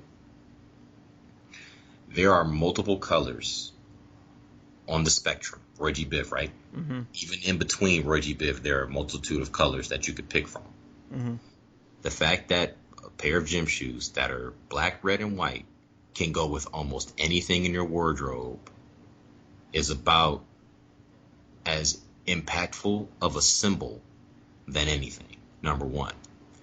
Number two, the ability to wear said shoe in almost any given setting, aside from probably, business professional, because I've seen people wear business casual and sneak on a pair of Jordans. It's just, one of those weird things. But, the unique colorway.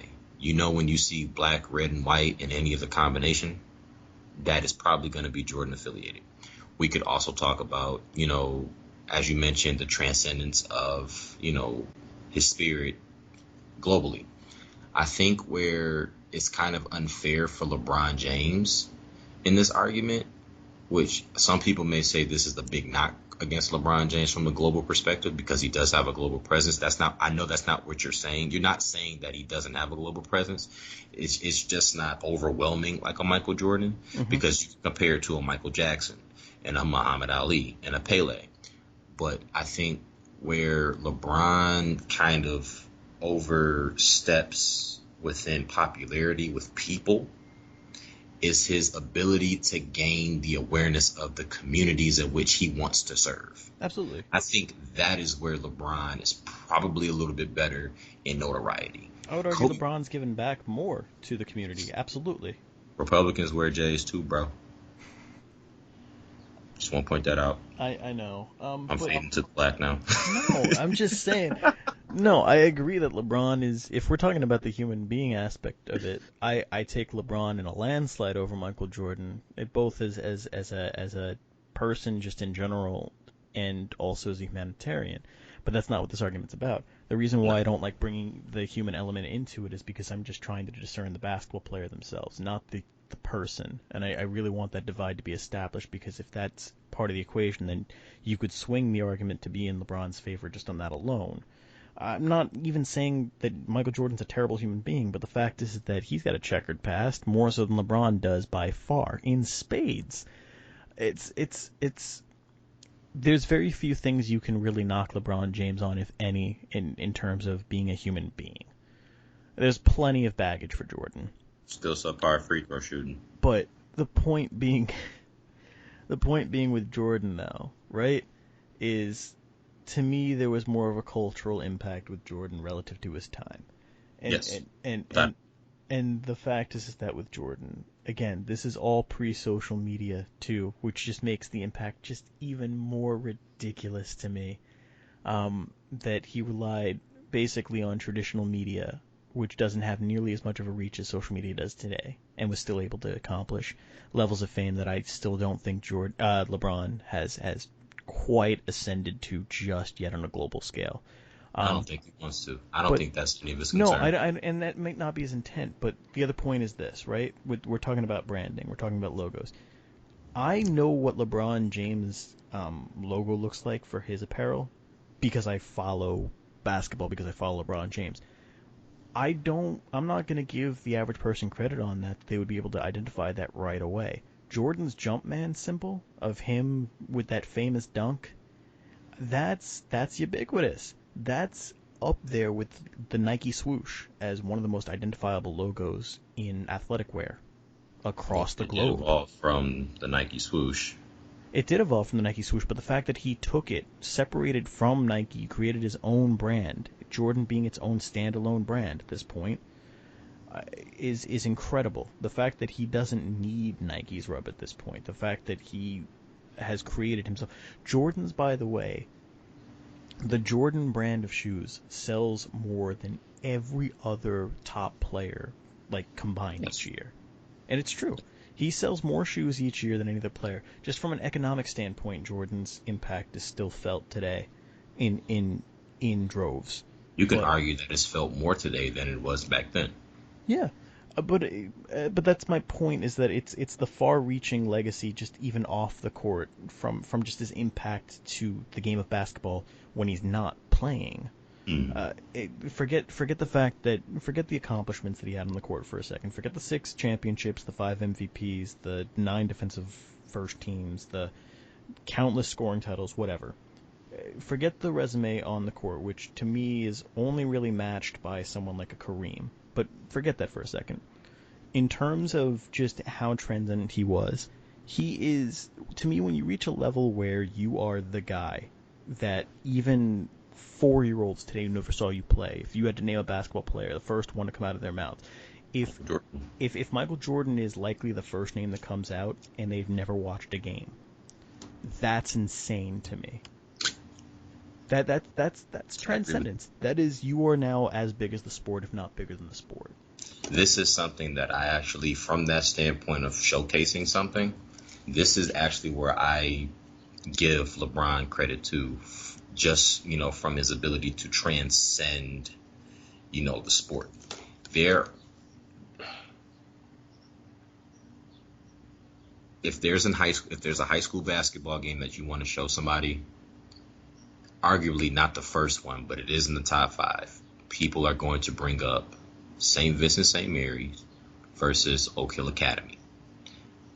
And it's the one after Melo graduates and commits to Syracuse. It's not the one prior to, which was probably the better game. But the high school game that broke records is that one. Now, you can compare and say that, well, Michael Jordan, we all know that he didn't have the high school career that, LeBron James had. This is very true. But to not give credit where credit is due and to kind of, denote that kind of talent, because I believe that night, that game garnered more attention than any college basketball game that was being aired. That game garnered more attention than any NBA game, and I think it was just the preseason at the time, but, it garnered more attention. Luckily, it wasn't a football night, because I think that would have been the only competition that it would have had. But at the same time, I give LeBron the credit because in an era that was evolving, he was able to take advantage of what it was evolving into first. And he did it in the grandest way possible. Yeah. It was a crazy 9-month span for him. Think about this. In a 9-month, not even 9 months, I give it 5-6 months. In a 5-6 month span, this man was quoted to already have the highest selling jersey, before the draft in NBA history, just off of hypothetical pre-sales. Like, they weren't even posting jerseys yet, but everybody, you could calculate that his jersey was going to sell first. Almost dropped a triple-double in his first pro regular season game against the Kings, on the road, by the way. After comments made by Ricky Davis saying that essentially he's going to be playing second fiddle to him, which after we saw that, it only took one game to realize that Ricky Davis was probably the most ridiculous person in the world at that time. And his first mainstream appearance to the world, aside from basketball and press conferences, was on the greatest form of entertainment that we have in America, the WWE. When you and I know that, like, you're laughing at that, but it's important because of the history that the WWE at the time especially has had with athletes.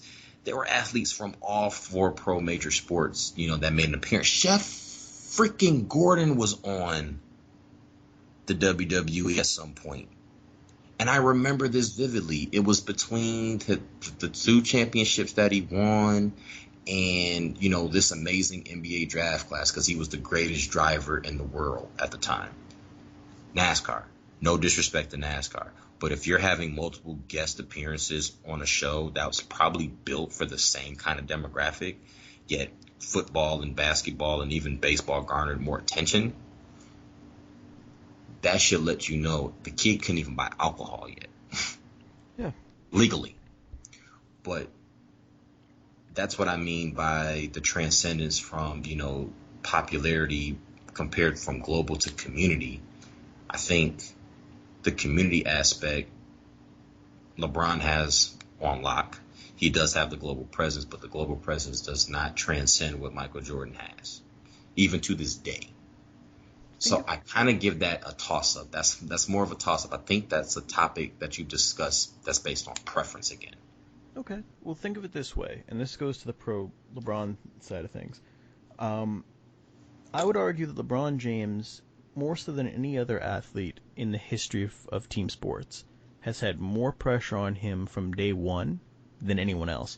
He came into the league with ridiculous... He came in, quote-unquote, as, like you said, the chosen one. He was being compared to Jordan before he ever took a step on an NBA court. He was being hailed as the next all-time great, the guy who could, succeed Jordan as the torchbearer for the NBA. And this was at a time in which you already had guys like Allen Iverson, Kobe Bryant, Tracy McGrady, Tim Yes. Duncan, Kevin Garnett, Shaq, all in their primes. You had them all playing Yes. at the height of their careers, and it's this guy, 19 years old, out of St. Vincent St. Mary's High School. Akron, He Ohio. Got to shout it out. exactly. This is the guy who you are picking over those guys to be the Yes. guy moving forward in the league. And say what you want about the fact that he didn't win the amount of championships that Jordan did, that he has one fewer MVPs, and that he's not as good defensively. The guy's a better passer. The guy's a better rebounder, and let's just establish that right now. He is. He's a more complete player than Jordan. But the fact is that we've seen guys propped up like this, and for one reason or another, in most cases, they don't deliver. We've seen it in the sense that, and this is really sad because I do believe he could have been a Hall of Fame caliber player had things been differently. But Andrew Luck was touted as the next Peyton Manning. Didn't quite work out for him. You've got guys like Steven Strasburg, who Wallace had a very good MLB career. It's not the next Nolan Ryan, was not the next Sandy Koufax. Rick Ankiel in baseball is another example. Comes out, debuts in 1999, lights the world on fire, then couldn't hit the strike zone in the 2000 playoffs, and his career went off a cliff. Comes back as a decent hitter in 2007 and has the feel-good comeback story, but never achieved the kind of hype behind him. I'll give But you have, another example, another pitcher, but I Kerry think Wood that's also, in 1998. Hmm? I think that's also part of the narrative of the greatness of players that you have even in between those players that have, this legend to them. And I mean legend in the sense of, transcending the game, being the focal point of the game. Because again, you had great players in between Allen Iverson, Vince Carter, Tracy McGrady.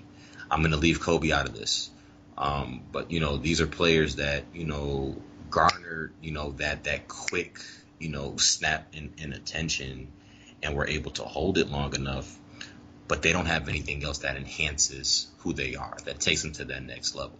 And it happens in all sports. But I'm agreeing with you that there are players who they burst onto the scene. They Right. garner all of this attention. But One thing happens, or a series of things in one moment happens that takes away what they had as promise. It, it's the quote of trying to chase the first high. You'll never be able to obtain the first high again, right? So I guess you have to sustain as long as you possibly can. Those players were never able to hit that peak ever again.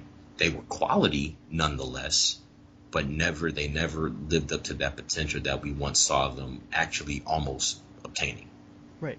And it's for a multitude of reasons, for whatever it may be. It may be on the field, it may be off the field, but for whatever reason, a lot of these guys that we prop up as the next great thing don't quite meet our expectations. LeBron James, say what you want about him, but he is at worst the second or third best player in the history of this league. I have him at number 2. Some people have him at 3 behind whomever. Some people are crazy and have him outside of their top 10, but most rational people consider him a top 3 player all time. If this was any other person who wasn't being compared to Michael Jordan straight out of high school, or while he was even in high school, if this was any other player, we're not having these ridiculous statements about, oh, LeBron's overrated or LeBron has failed to meet his legacy. The only people who think that LeBron James has failed to meet his potential are the people that thought he was supposed to be better than Jordan right off the bat and have stuck to that. But by all of the measures, a guy that's won 4 MVPs and 3 titles, has been to the big dance 9 times, has been He's got All-NBA first team 14 times. His statistical profile, his list of accomplishments, is second to maybe only 1 or 2 other people in history. In what world is that a disappointment? LeBron James' career has been an outstanding success, and it's almost overwhelming when you think about the amount of pressure that was on him entering the league. He's stepped up to that. Regardless of his finals record, he has stepped up to that pressure and has exceeded tremendously. Oh, I have a point that I want to make real quick. I'm sorry, it popped up in my head. No, go for it. I don't mean to barge, but it's very trivial. I mean, very trivial. But I just want to make it clear that this like LeBron's impact, even in popular culture, Mm-hmm. is duly noted. So, Coach Carter, everybody knows the movie Coach Carter with Samuel L. Jackson. Mm-hmm. That movie was based on the team from Richmond, California in the 90s. The feature player in the beginning at St. Francis Academy is Ty Crane, who was touted as who? The next LeBron James. To take a movie who had historical significance to a community in the 90s and infuse it with today's popular culture for a player who'd only been in the league for 2 years, to compare a player that was actually being blown up as the next great one out of a certain neighborhood in California to a player that wasn't even, I think, in high school at the time, lets you know where somebody stands in popular culture. I love how you were able to say that while he may not have transcended globally like Michael Jordan has, you never took away his domestic presence. And that is something that I do firmly believe that is important. I am a fan of the battle rap culture. I don't know if you are a fan of the battle rap culture. I don't know if you're a fan of rap. I don't care. But I'm going to tell you I this. appreciate rap, but I am I understand. very I lack in that department significantly, so I That's usually default to every other person. that is fine. If you divulge in rap altogether, that is fine. The one of the biggest bars, lyrics that you'll ever see in any rappers, arsenal, whether they are underground, neo rap, whatever have you, it is something that always revolves around sports. Sports is transcendent amongst everything. There's three things that are guaranteed: death, taxes, and sports running your community. It doesn't matter where you live. It's always been said that sport mirrors society. How sports flows is how the world flows. I do agree with that. And this is not me being biased, especially somebody who works in the sport industry, because as somebody who actually did it at one point in time, I saw the impact sport had on society. Again, to take a movie that was based on a team in the 90s and infuse it with the most popular player of today's era, again, who hadn't even been in the league 2 seasons yet, says a lot about the impact and what people were trying to make relevant and how you provide relevance and context. When you look at that movie, Coach Carter, you think that that team was around that time. It was not. Close to it, but it was a 90s team. I felt like that was an important point to bring up because, again, I think it's based on preference again. LeBron's presence domestically, I think, actually is greater than, Michael Jordan as the person, not as the product, because of what LeBron has done in the community. Aside from, the I Promise School, the man has done a multitude of other things that led up to that. His best friends are all in these elaborate business ventures. I think that's where Jordan also gets a knock. He didn't really bring anybody else with him, to reap not only their fruits of the labor that they want to put in, but to also put them in front of the people that can help them get there. I know, again, that there are people that seclude, family and friends to get to what they need. But at the end of the day, I do believe that the humanistic aspect should not be, canceled all the way, so to speak.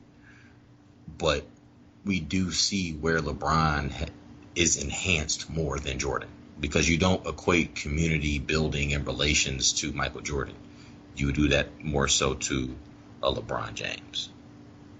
That's fair, but I also do think that part of the reason why you have people, maybe not in movies, but necessarily in like drafts, you notice that a lot of people are saying like, "Oh, this player is the next LeBron James as opposed to the next Michael Jordan." But I do think that part of it is Yes. also the advantage is that LeBron's still playing, so he's fresh in our minds. He's an active example, whereas Jordan is So not. But you it's do believe in recency bias. I do believe in recency bias, but I also believe in this. I think that people protect Jordan's legacy more than LeBron's in the sense that it's almost looked at as hysterical to try and project anyone to be on that level of Michael Jordan, before they ever step foot in the league. Whereas for some reason people feel comfortable comparing someone like a Zion Williamson or someone who's still in high school, and Amani Bates, or Mikey Williams to being the next LeBron James, so to speak. And there's almost a disrespect to LeBron in that sense of having Jordan be of that level in people's minds where it's just inconceivable to think that anybody can be compared to him. And I don't And I even think think it's in terms of playing style. I think in terms of they're just thinking in terms of success when they make those comparisons. Because yes, I look at the way some of these players play, and I don't think it's a perfect comparison. Amani Bates plays similar, but I've seen some of how Mikey Williams plays. I've seen a little bit. I don't see LeBron in him. But I'm gonna hold you off on the Amani Bates comparison because that is the next Kevin Durant, and I will debate anybody up and down. that's Otherwise, fine. But I think that um, Amani Bates, though, at least continue. looks more similar in player profile than Mikey Williams does. Mikey Williams is more athletically based than Imani Bates. Imani Bates is more skilled. He actually has go-to counter moves and made his ceiling, my opinion for Imani Bates, that his ceiling is a little bit lower than Mikey Williams because Imani may not be as athletic, but I do think he has a game that will sustain him a longer NBA career because those athletically based players are complete hit or miss. They either strike, they either home run for you or they strike out all the time. There is literally no in between. And if there is an in between, they're playing overseas in Turkey. Okay. Imani is the next one up, though. I'm just going to put that out there. So And he's from Michigan. are you a believer in Mikey Williams then, or are you only a believer in Amani Bates? I'm a believer in both, but I see the upside more so for Imani Bates than Mikey Williams. But back to the whole LeBron and Michael Jordan, I think, and here's a point that I think you're making subliminally that people also cast subliminally, Hmm. is that when you're comparing players that are coming up in the game, they always compare them to a Melo, to a D Wade, to a LeBron James. It's never a Michael Jordan. I think that subliminally people think because of those comparisons that are consistently made, and this is over the course of 15, 16 years, that the gap between Michael Jordan and LeBron James is that. It's a gap. There, and it's a very substantial gap. Even if it's not a substantial gap, it's a gap that makes you consider, like, okay, if I had to run and try to jump over this, I don't know if I would make it. I So think I think those who are very aggressive and thinking Michael Jordan is better than LeBron James and is the greatest of all time, like a Skip Bayless, hmm I do believe that that is something that plays in his head over and over again. There is no the next Michael Jordan, unless it was a Kobe Bryant, okay? But even or then, or LeBron James when he first came out of high school, because that was the player that he was being that compared was to. the last person. But Yes. then, of course, so let me ask you this. I'm going to play devil's advocate. Do you think that this is just the passing of the baton?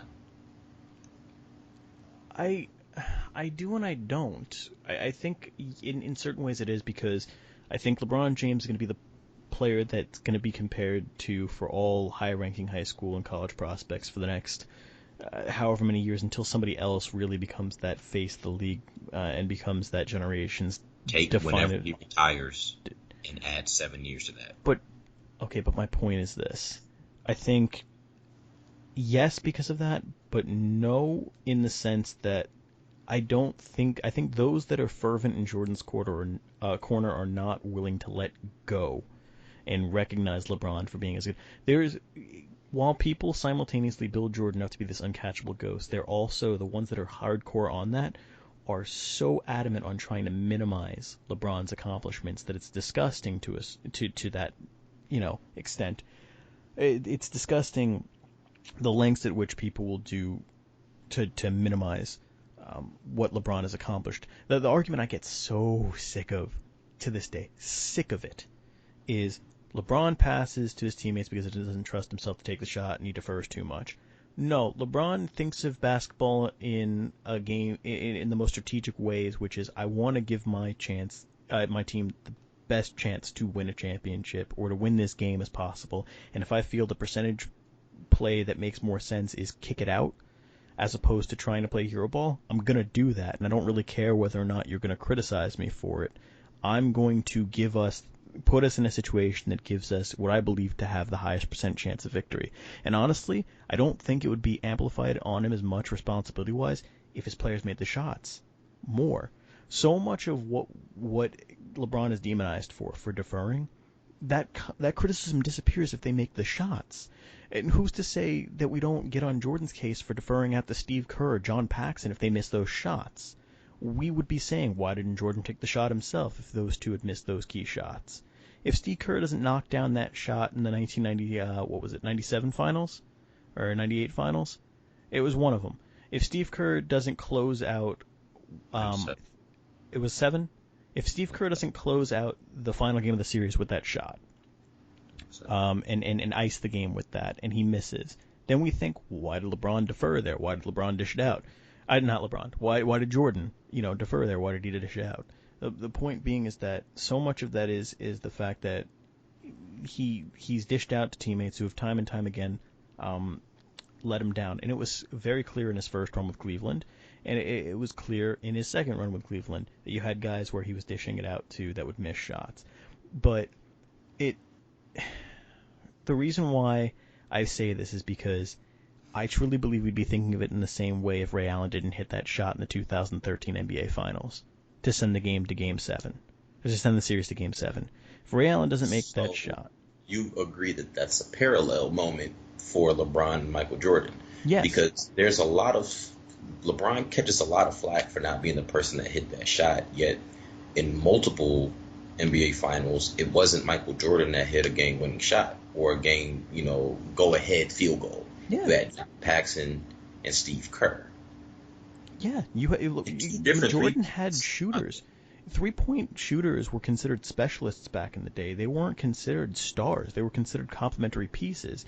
You had guys who were shooting specialists like Paxson, like Kerr, who were instrumental. But I want to make this clear. We are agreeing that any argument that LeBron should have hit that shot and needed to be bailed out by Ray Allen is completely unfair. Absolute garbage. Who got the rebound to kick it out? Who got the rebound? Okay, so I'm going to be completely honest with you. I didn't watch that game. I was actually driving home, and I missed that moment. I was actually picking up food, and I actually missed that moment. I can't even tell you the last time I even saw. I'm going to pull up the highlight because I actually... But I remember that night vividly. I remember that night vividly. I think I temporarily lost my phone. I found it in the crack of the couch, and I went to go get my food. I came back, and my friends were telling me I had missed one of the biggest moments of the finals today, and I was upset. I saw the highlight on ESPN. Kind of groggy. It was Bosch, by the way, that grabbed the rebound. Okay. Yeah, but again, to Steve Kerr hitting that, the mid-range shot, Michael recognized the defensive set and knew that the double team was coming. Mm-hmm. While the moment in which that shot from a complimentary player isn't the same, the fact still remains that it wasn't the transcendent player that hit the shot. It was the complimentary player who you need to have on your team to win that hit the shot. Right. Me and Ethan on this Trash Bowl podcast, for anybody that's listening, we are telling you, if you're somebody who denotes LeBron not hitting that shot that Ray Allen hit against the Spurs in 2013, let it go. Michael Jordan got bailed out twice, so to speak. I will say this, though. So there are 2 points to make. LeBron wasn't the one that passed it out to Ray Allen. Okay. Chris Bosh was. But regardless of that, LeBron James' play kept the game close, kept it to the point where that shot was possible. If that game gets out of hand, if LeBron doesn't show up in that game, he's contributing nothing, and he's not one of the best players on the court. They're not within 3 points. That shot becomes irrelevant. And on top of that, we forget, they still ended up winning that game. They still had to, that was only the game-tying shot. They still had to go and actually win the damn thing, I think in overtime, because there was only 4 seconds left in that game when that shot was hit. Like, it's not even that Ray Allen won the game. He tied it, but they still had to be at a point where it was kept close. It's the same with the whole... I've had people who have said, oh, LeBron's block on Andre Iguodala. I mean, Kyrie was the one that hit the shot. Like, okay, but Kyrie's not in a position to hit that shot. If Kyrie's shot's irrelevant in the grand scheme of things, if Andre Iguodala makes that layup. If that ball goes in the hoop, that's not the same shot. It's No, not. no, not at all. I agree with you on that. So again, to me, they both have moments. If you want to say that Jordan's got more signature moments where he went out and won it with a shot, fine, fair. But to say LeBron doesn't have his moments, even if it's not moments in the finals necessarily compared to Jordan, the performance he had to get them to the finals the first time in the '07 Eastern Conference Finals against Detroit or semis or whenever that happened. The Yep, the it was 23 07. the yeah the The the number two final ranked defense the in the final whole. 23 points of his teams. He scored his team's final 23 points to All get 14 them. in overtime. Yes. I watched that game. That is one of the ballsiest, if not the gutsiest performance to me in modern playoff history. But You said it was 23, right? I think it 22, was 21. I think it was the final 23 of his team's No, I'm saying points. how old was he again at the time? 22. 22? Okay. Hmm. So But just a year, full year of being and eligible again, to buy alcohol. yeah, and Jordan, to his credit, when he dropped 63, I think was in his mid 20s or whatnot when he dropped 63 against the Celtics.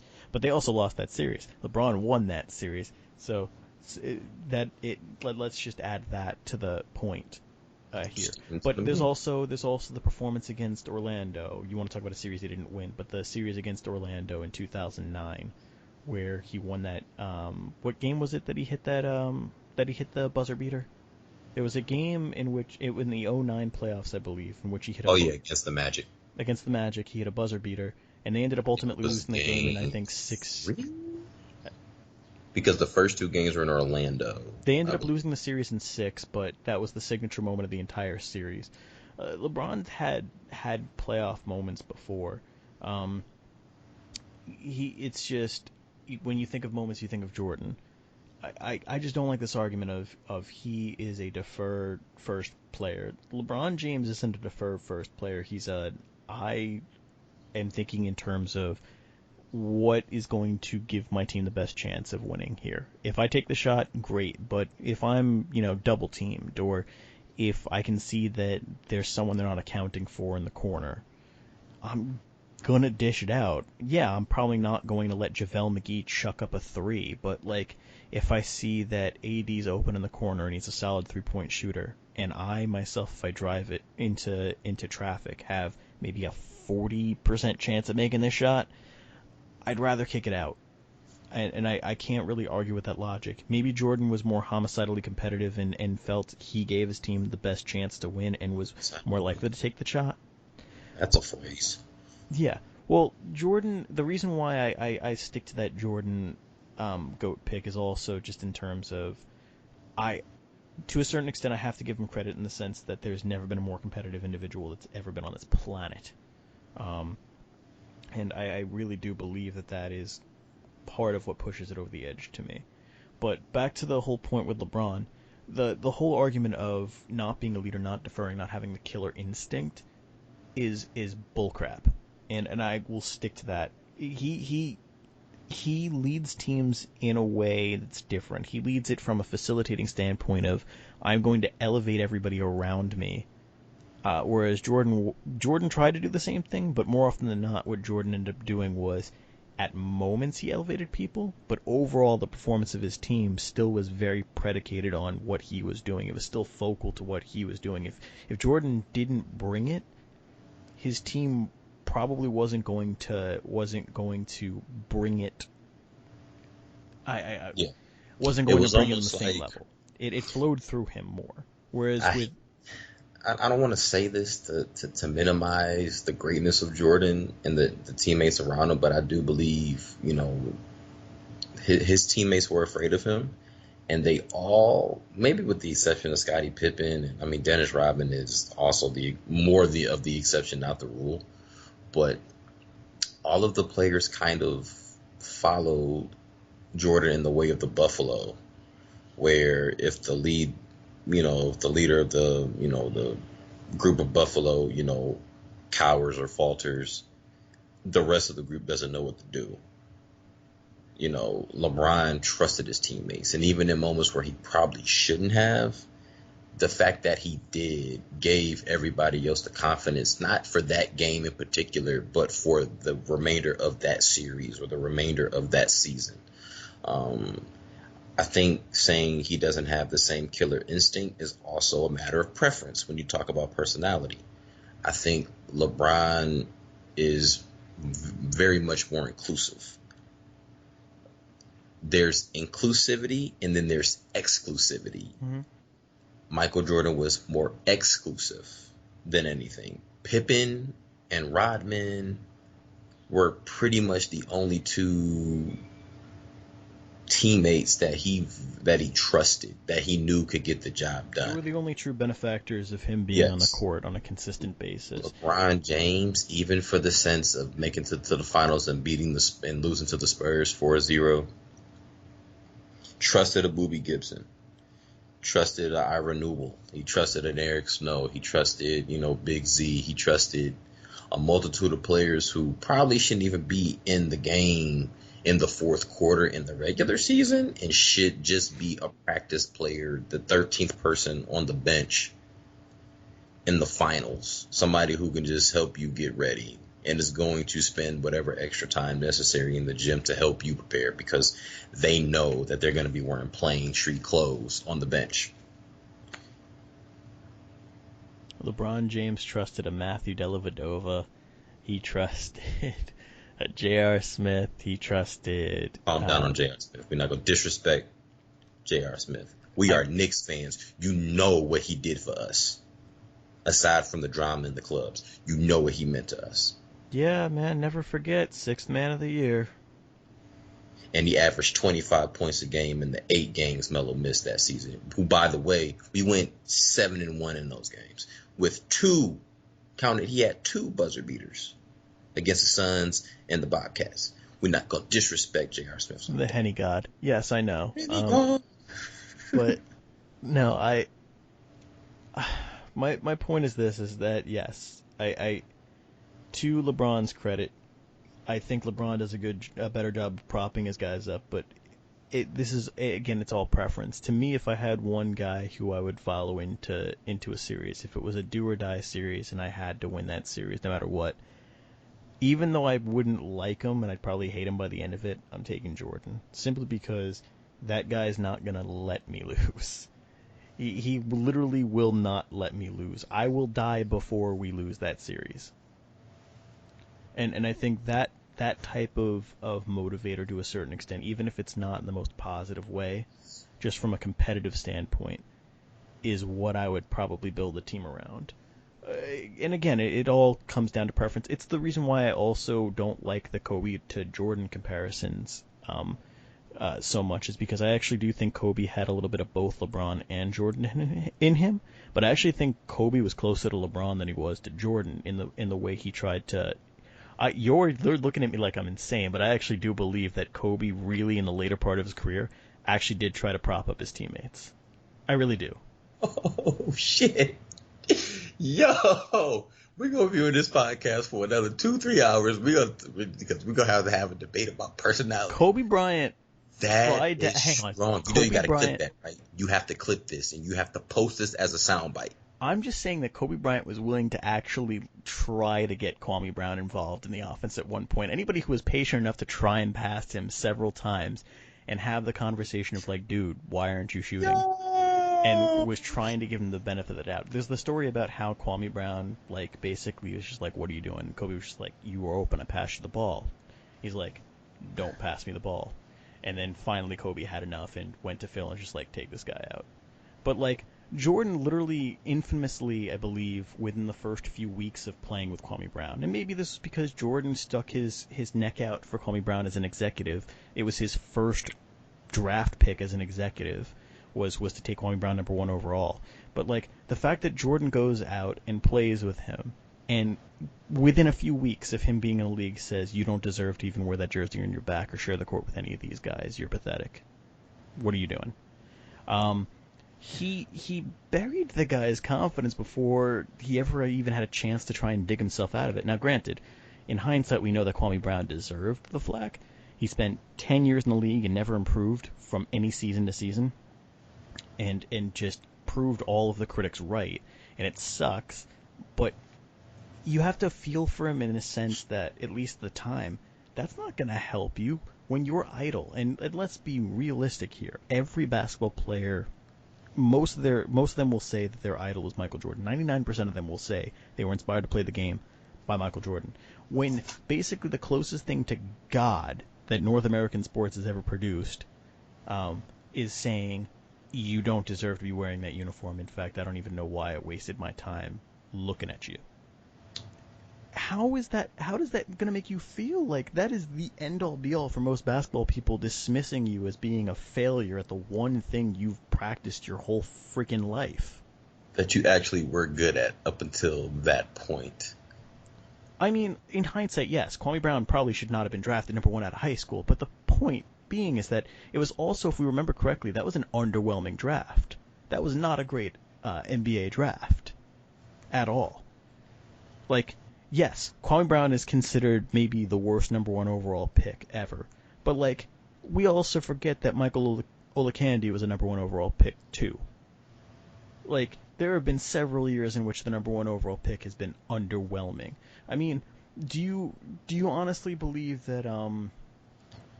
Andrew Bogut has been a great, or who went number 1 overall in 2005? Was it Bogut? It was the Chris Paul draft, but I think it was Bogut. Let me check. But my point being is that we've had number 1 overall players who have just not been worth the. Yes, the Andrew pick. Bogut. Like, Andrew Bogut, don't get me wrong, solid NBA player, won a championship, but furthest thing from being even remotely a Hall of Famer. Wow, it's interesting. Another Lakers big man, Andrew Bynum, was in that draft. But again, that's the Chris Paul draft. He went number 4. He's been by far the best player in that draft. The next closest player I'd consider in that draft might be Deron Williams.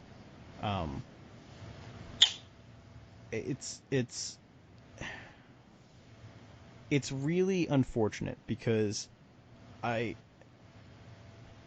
feel for him. I do. But you know what? I'm not wasting my breath anymore with Kwame Brown. I'm gonna say I don't think But Jordan, Bron, or Kobe could have made him any better than what he was. I'm saying Kobe had more patience with freaking Kwame Brown than Jordan did. Kobe Bryant actually tried to play cohesive basketball with Andrew Bynum, who had one good season, got really full of himself, and then was a complete clubhouse cancer. He tried to bring out a teammate, like, he tried to bring out the teammate in Dwight Howard, and tried to actually get him to play a more cohesive brand of basketball with his teammates and try to put his ego aside. Dwight Howard who got a little too big for his own britches at one point. I don't think. I agree with you. What'd you say? I agree with you on that. Okay. But my point being is that he's been relatively patient with quite a few players. I know that it wasn't always the case earlier on in his career, but the other thing is if you want to talk about him being a crappy teammate, the one time you can probably state he was overtly crappy in the post-Shaq years was the time where he put up a stink where you thought, okay, he was going to try and force his way out of LA through a trade. But despite all this, never actually left LA, never left the team, and put up with a lot of crap. He put up with a lot of crap. I don't know. I always found him, at least in the second half of his career, to be a lot more patient than people gave him credit for. Even if he was considered, at least on the surface, like a tyrant in the way he ran his team on the court, I really felt like behind the scenes he was more of a guy who was trying to prop his teammates up, as opposed to Jordan, who really was more criticizing you and trying to get you to bring yourself to be better by pushing you down and hoping you would pick yourself back up. I never really saw Kobe as being the kind of guy that would push you down and expect you to pick yourself back up. He was the kind of guy who would point out your faults, but try to work with you to try and Mhm.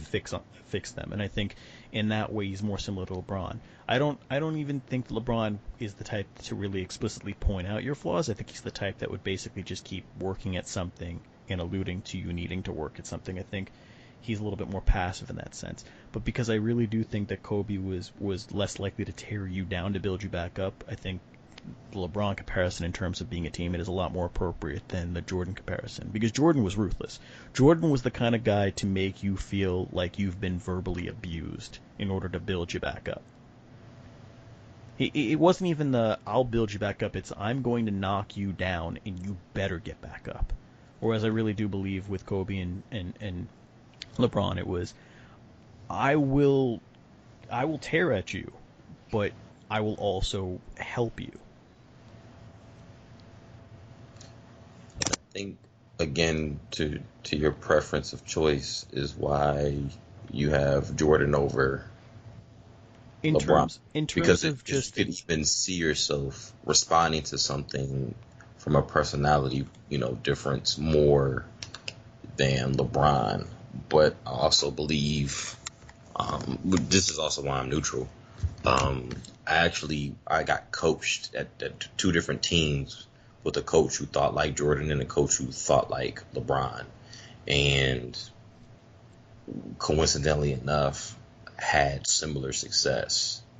So I can't even tell you who I would actually choose. But which is why like I stay so neutral, because I've seen both sides of the argument for both in different capacities. It may not be with playing with somebody, but being coached, or understanding what LeBron means to his community, and why that's more important to him than the global aspect. Not saying Jordan really cared about the global aspect, but you saw what it did for him. mhm. um, but at the end of the day, kind of landlocked on this. And I see, where I could go either way for both. Um, but hearing somebody, choose why they would, have Jordan as their GOAT, this is probably the first clear argument. Well, clear argument for that.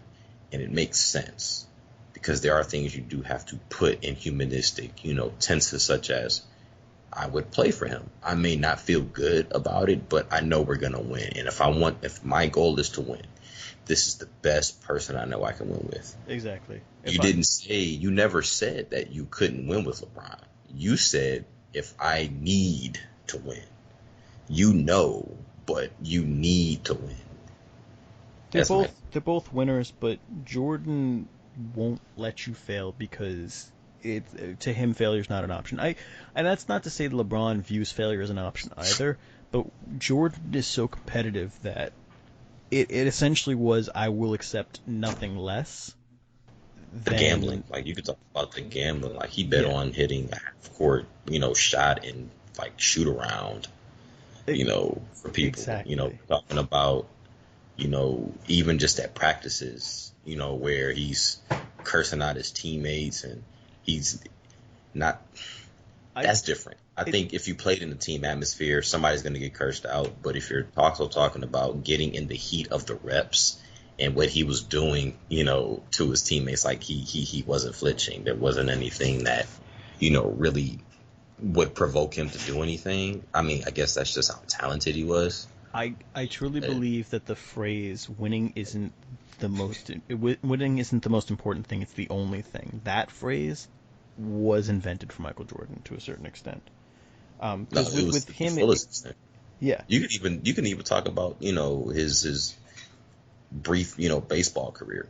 The stats that he had legitimately, of course, would not garner, major league consideration being brought up, to the major leagues. But for somebody who had been out of the sport for as long as he'd been out of the sport, to bat, what was he batting, like 210 or something he like batted that? 202, but the 202, point being is that he went straight to Double A. He skipped Single A. single. He went straight to Double A. Was playing with a couple of people who probably had a legitimate shot at making the majors eventually. Mm-hmm. Was playing against future major leaguers. Still And had a hit 14 game hitting streak. Yeah, and he was getting better as the season went. If you look at the splits, it Yes. was getting better.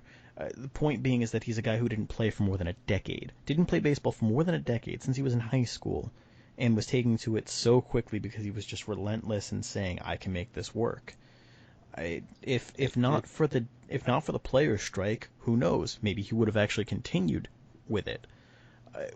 It's fascinating to me that he was so competitive that he goes to a sport he had not played even in college, hadn't played, and was so determined to make this work that he was progressing at a respectable level, regardless of the context.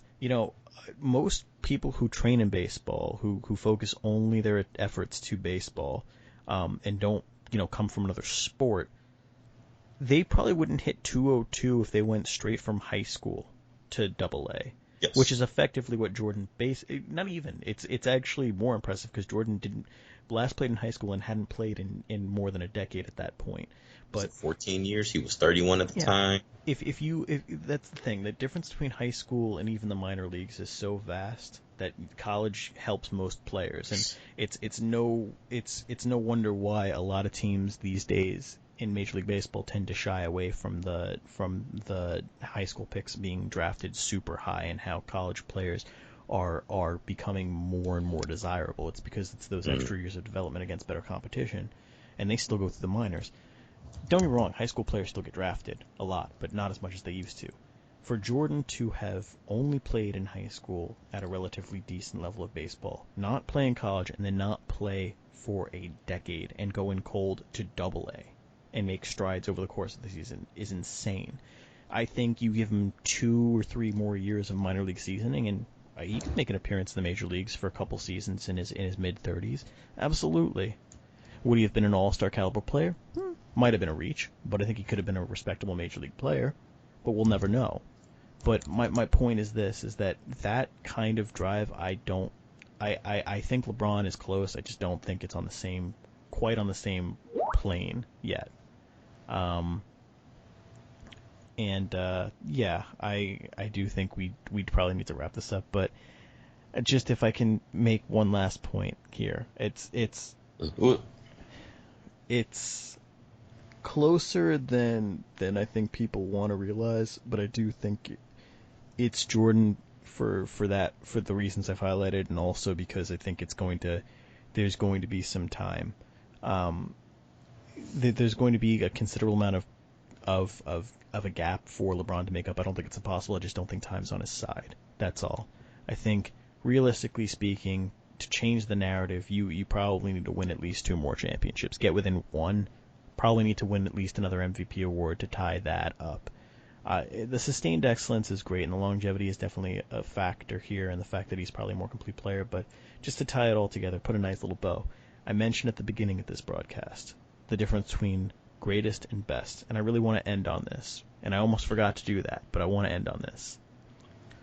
Greatest is, to me, it's a measure of what the person has accomplished in terms of total resume, accolades, and overall legacy. And if we're going by that, then Jordan has the legacy of the championships. He's got the accolades of the 9 defensive first teams in addition to the 14 or whatever all NBA first team selections. Right. It's all the All-Star nods, the MVPs, what have you. It's the recognition. It's his transcendence of the game.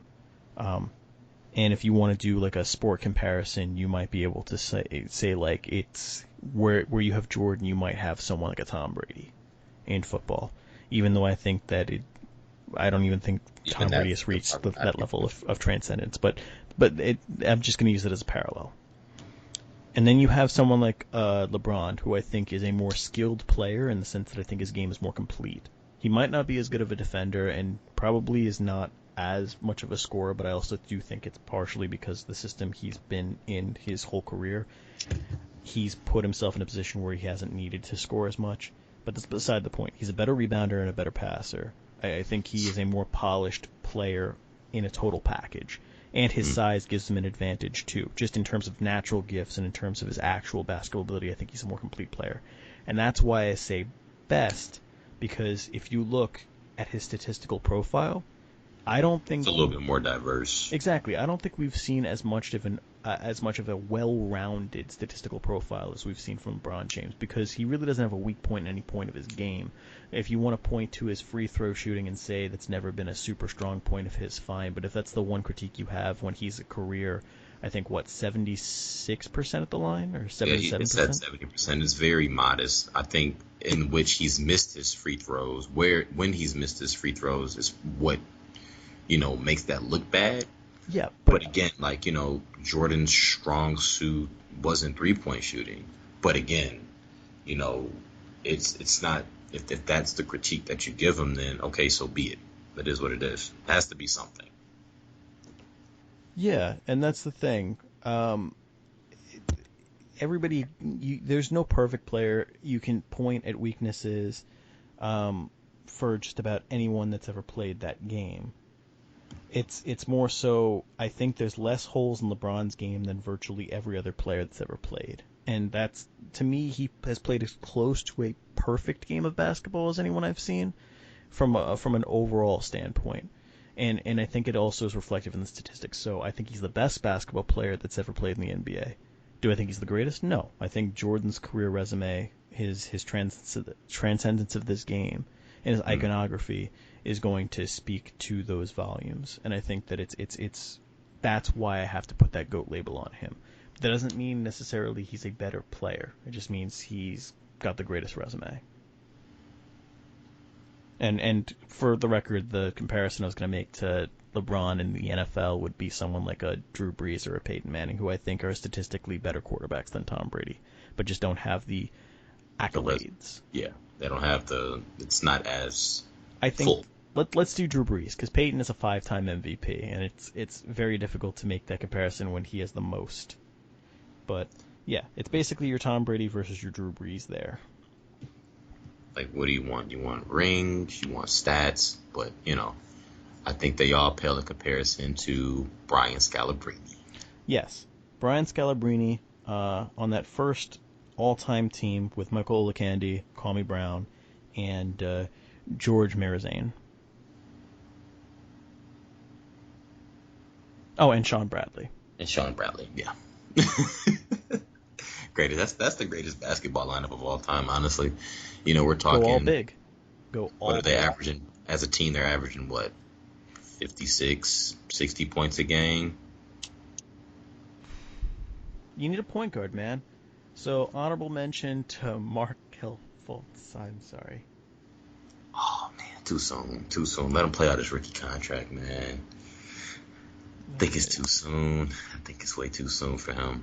But he had a bit of a rebirth, in Orlando. But it is what it is. We're just gonna have to wait this out. But you guys heard it here first. This is why Ethan thinks, Michael Jordan is the greatest of all time. I By still a remain small margin, but small yes. margin. As I mentioned before, people think that the gap is very wide. It's very noticeable, and I believe that it's not. But as somebody who kind of remains neutral in this, debate, which may not seem fair, but I don't care what you think is fair, um, deferring to Ethan. If No, Michael Jordan is the greatest of all time, Michael Jordan is the greatest of all time to Ethan. that's fair. I might have promised a friend that you were going to take the counterpoint to this, but it's all good. He'll just have to be happy with It's what it was it even is. difficult for me to even play devil's advocate because it could go either way. So, again, I'm not really caught up into, the greatest player of all time argument only because it comes out of thin air way too much and it's a very diluted topic.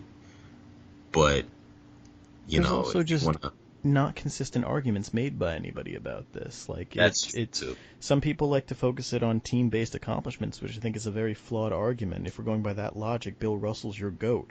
Like I don't like the team-based argument, but I also don't like it when somebody bases it only on stats either. I think it should be a combination of factors, and I think you Oh, have yeah. to use consistent logic across. If you're going to say, well, rings are part of the equation, that's all fine and good, but like at least be consistent with your logic and be like, well, LeBron has only 3 rings, so I guess he's half the player as Jordan. Well, I'm like, okay, well, Robert Horry's got 7. Does that mean he's double the player of LeBron and better than Jordan? Like, it's a flawed argument. Yeah, they're quite. I mean, Steve Kerr has 4 rings as a player. As a player, not including what he has as a coach. So I guess he's just as good as Shaq. He's just as good as Shaq, and he may be better than Jordan too. I mean, he won a ring as an assistant in San Antonio. He's got 3 rings with the Warriors as head coach. Yeah, he's got 8 rings. He's got 4 as a player, 4 as a coach. Hey, Phil Jackson's got 11. So like, Phil Jackson must be the GOAT, right? I mean, he's tied, really. I mean, actually, no. Phil Jackson has 13. 13, yeah. Yeah, he's got 2 as a player. Wolves. Yeah, with the Knicks. Phil Jackson got 13 rings. I guess Phil Jackson's the GOAT. Yeah, he won the last 2 rings. Well, the first 2 and the last 2 rings the Knicks have ever won. Scalabrini's got a ring. Iverson doesn't. Scal's better than Iverson. You heard it here. Scal is also better than Charles Barkley. Adam Morrison's got 2 rings. You know who else has a ring? Darko Milicic.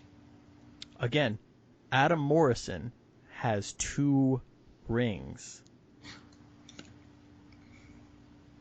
Eddie Curry has a ring. Fuck, Eddie Curry does have a ring. Hey, J.R. Smith has a ring. Hey. This is a kid show. I will pretend I didn't hear that. No, it hurts because there's a few players that the Knicks have had that. And then there are players that the Knicks have had that are good, like David Lee for like a season or 2, who have a ring. I don't want to think about it anymore.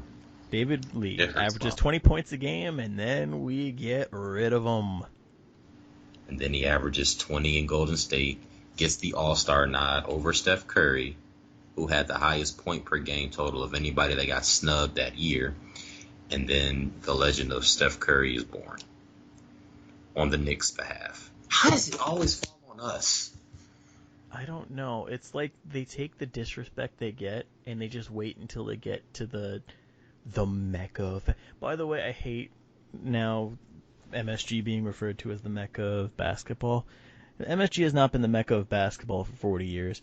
If you want to be generous, you can say it hasn't been the mecca of basketball for 20-something years, but even the 90s, like, you were already 2 decades from your previous championship at that point. So, nobody wants to come play for the Knicks, man. Nobody wants to come play for the Knicks. It hurts. It really hurts my soul. I just, I keep replaying in my mind the reporter asking Kevin Durant like 2 years ago, like, hey, you ever gonna go play for the Knicks? And he's like, never. And it's just like, yeah. You can't even get a player who would benefit, from corporate business ventures in one of the greatest cities in the world, arguably, and then plays for the quote-unquote little brother team, which the Nets are not the little brother team. There's another conversation we can have, but I'll save it for a later time frame, because that's also something we can get into, and we really do need to wrap up, because it's been, 2.5 hours. But my friend wanted me to talk about Michael Jordan's failures as an executive, and I do think that there is reasons for it, and there are things you can blame him for and things you can't blame him for, but we'll save it for another day. This is Nicholas Graves, one half of Trash Boat Sports, a.k.a. your favorite rapper's favorite sport podcast. And this is Ethan Finkelstein, the annoying kid from Long Island, New York, who just, when you get him going about a certain topic, just doesn't shut up and doesn't understand social cues. And we'll keep talking even if you make a face that says, God, is he still talking? It's okay, guys. If you see us in a sports bar, it gets worse, because then there's alcohol involved. Do not approach. If you see us in a bar, do not approach. You won't be able to exit the conversation without making up some sort of lie about, like, a family emergency or whatnot. We don't shut up. They don't know that when it's fantasy football season, that's when it gets worse. That's why I shouldn't be league commissioner, but whatever. Exactly. That's a headache that we don't have to deal with for another couple months. But anyway, yeah, this feels like a natural stopping point. Remember to like and subscribe. Ethan and Please, Nick's thank Trash you. Boat Podcast. Follow us on Twitter at I am Finkelstein. Nick's Tape 15. Yep. Nick's without the K in the front. Play on the name. Retweet, promote, engage in banter. Doesn't matter. I'm here. And yeah, and feel free to engage us, man. Seriously, comment on these videos. Tell us where we're Please. screwing up, or if we got something wrong, which I'm sure we have. And you know, we're not shy. We will absolutely, you know, engage. We think it makes us better as a team. But anyway, excited to get this out there. Hope you guys are able to get through this mountain of a recording. We had to do this. I actually bet on the over of 2.5 hours by just a few seconds. So Nice. I don't know. It was a documentary. The documentary was exactly what was going to prompt this to be this long. So Yeah, we're a quarter of the Last Dance in length right now, so kudos to us. But anyway, like I said, I'm Ethan Finkelstein. Nick's great. great. Yes, it's Out here. Nick Gray. I'm just tripping over my words at this Well, point. you're just talked out right now. Yes, we're all talked out. We'll see you guys in 2 weeks. Take care.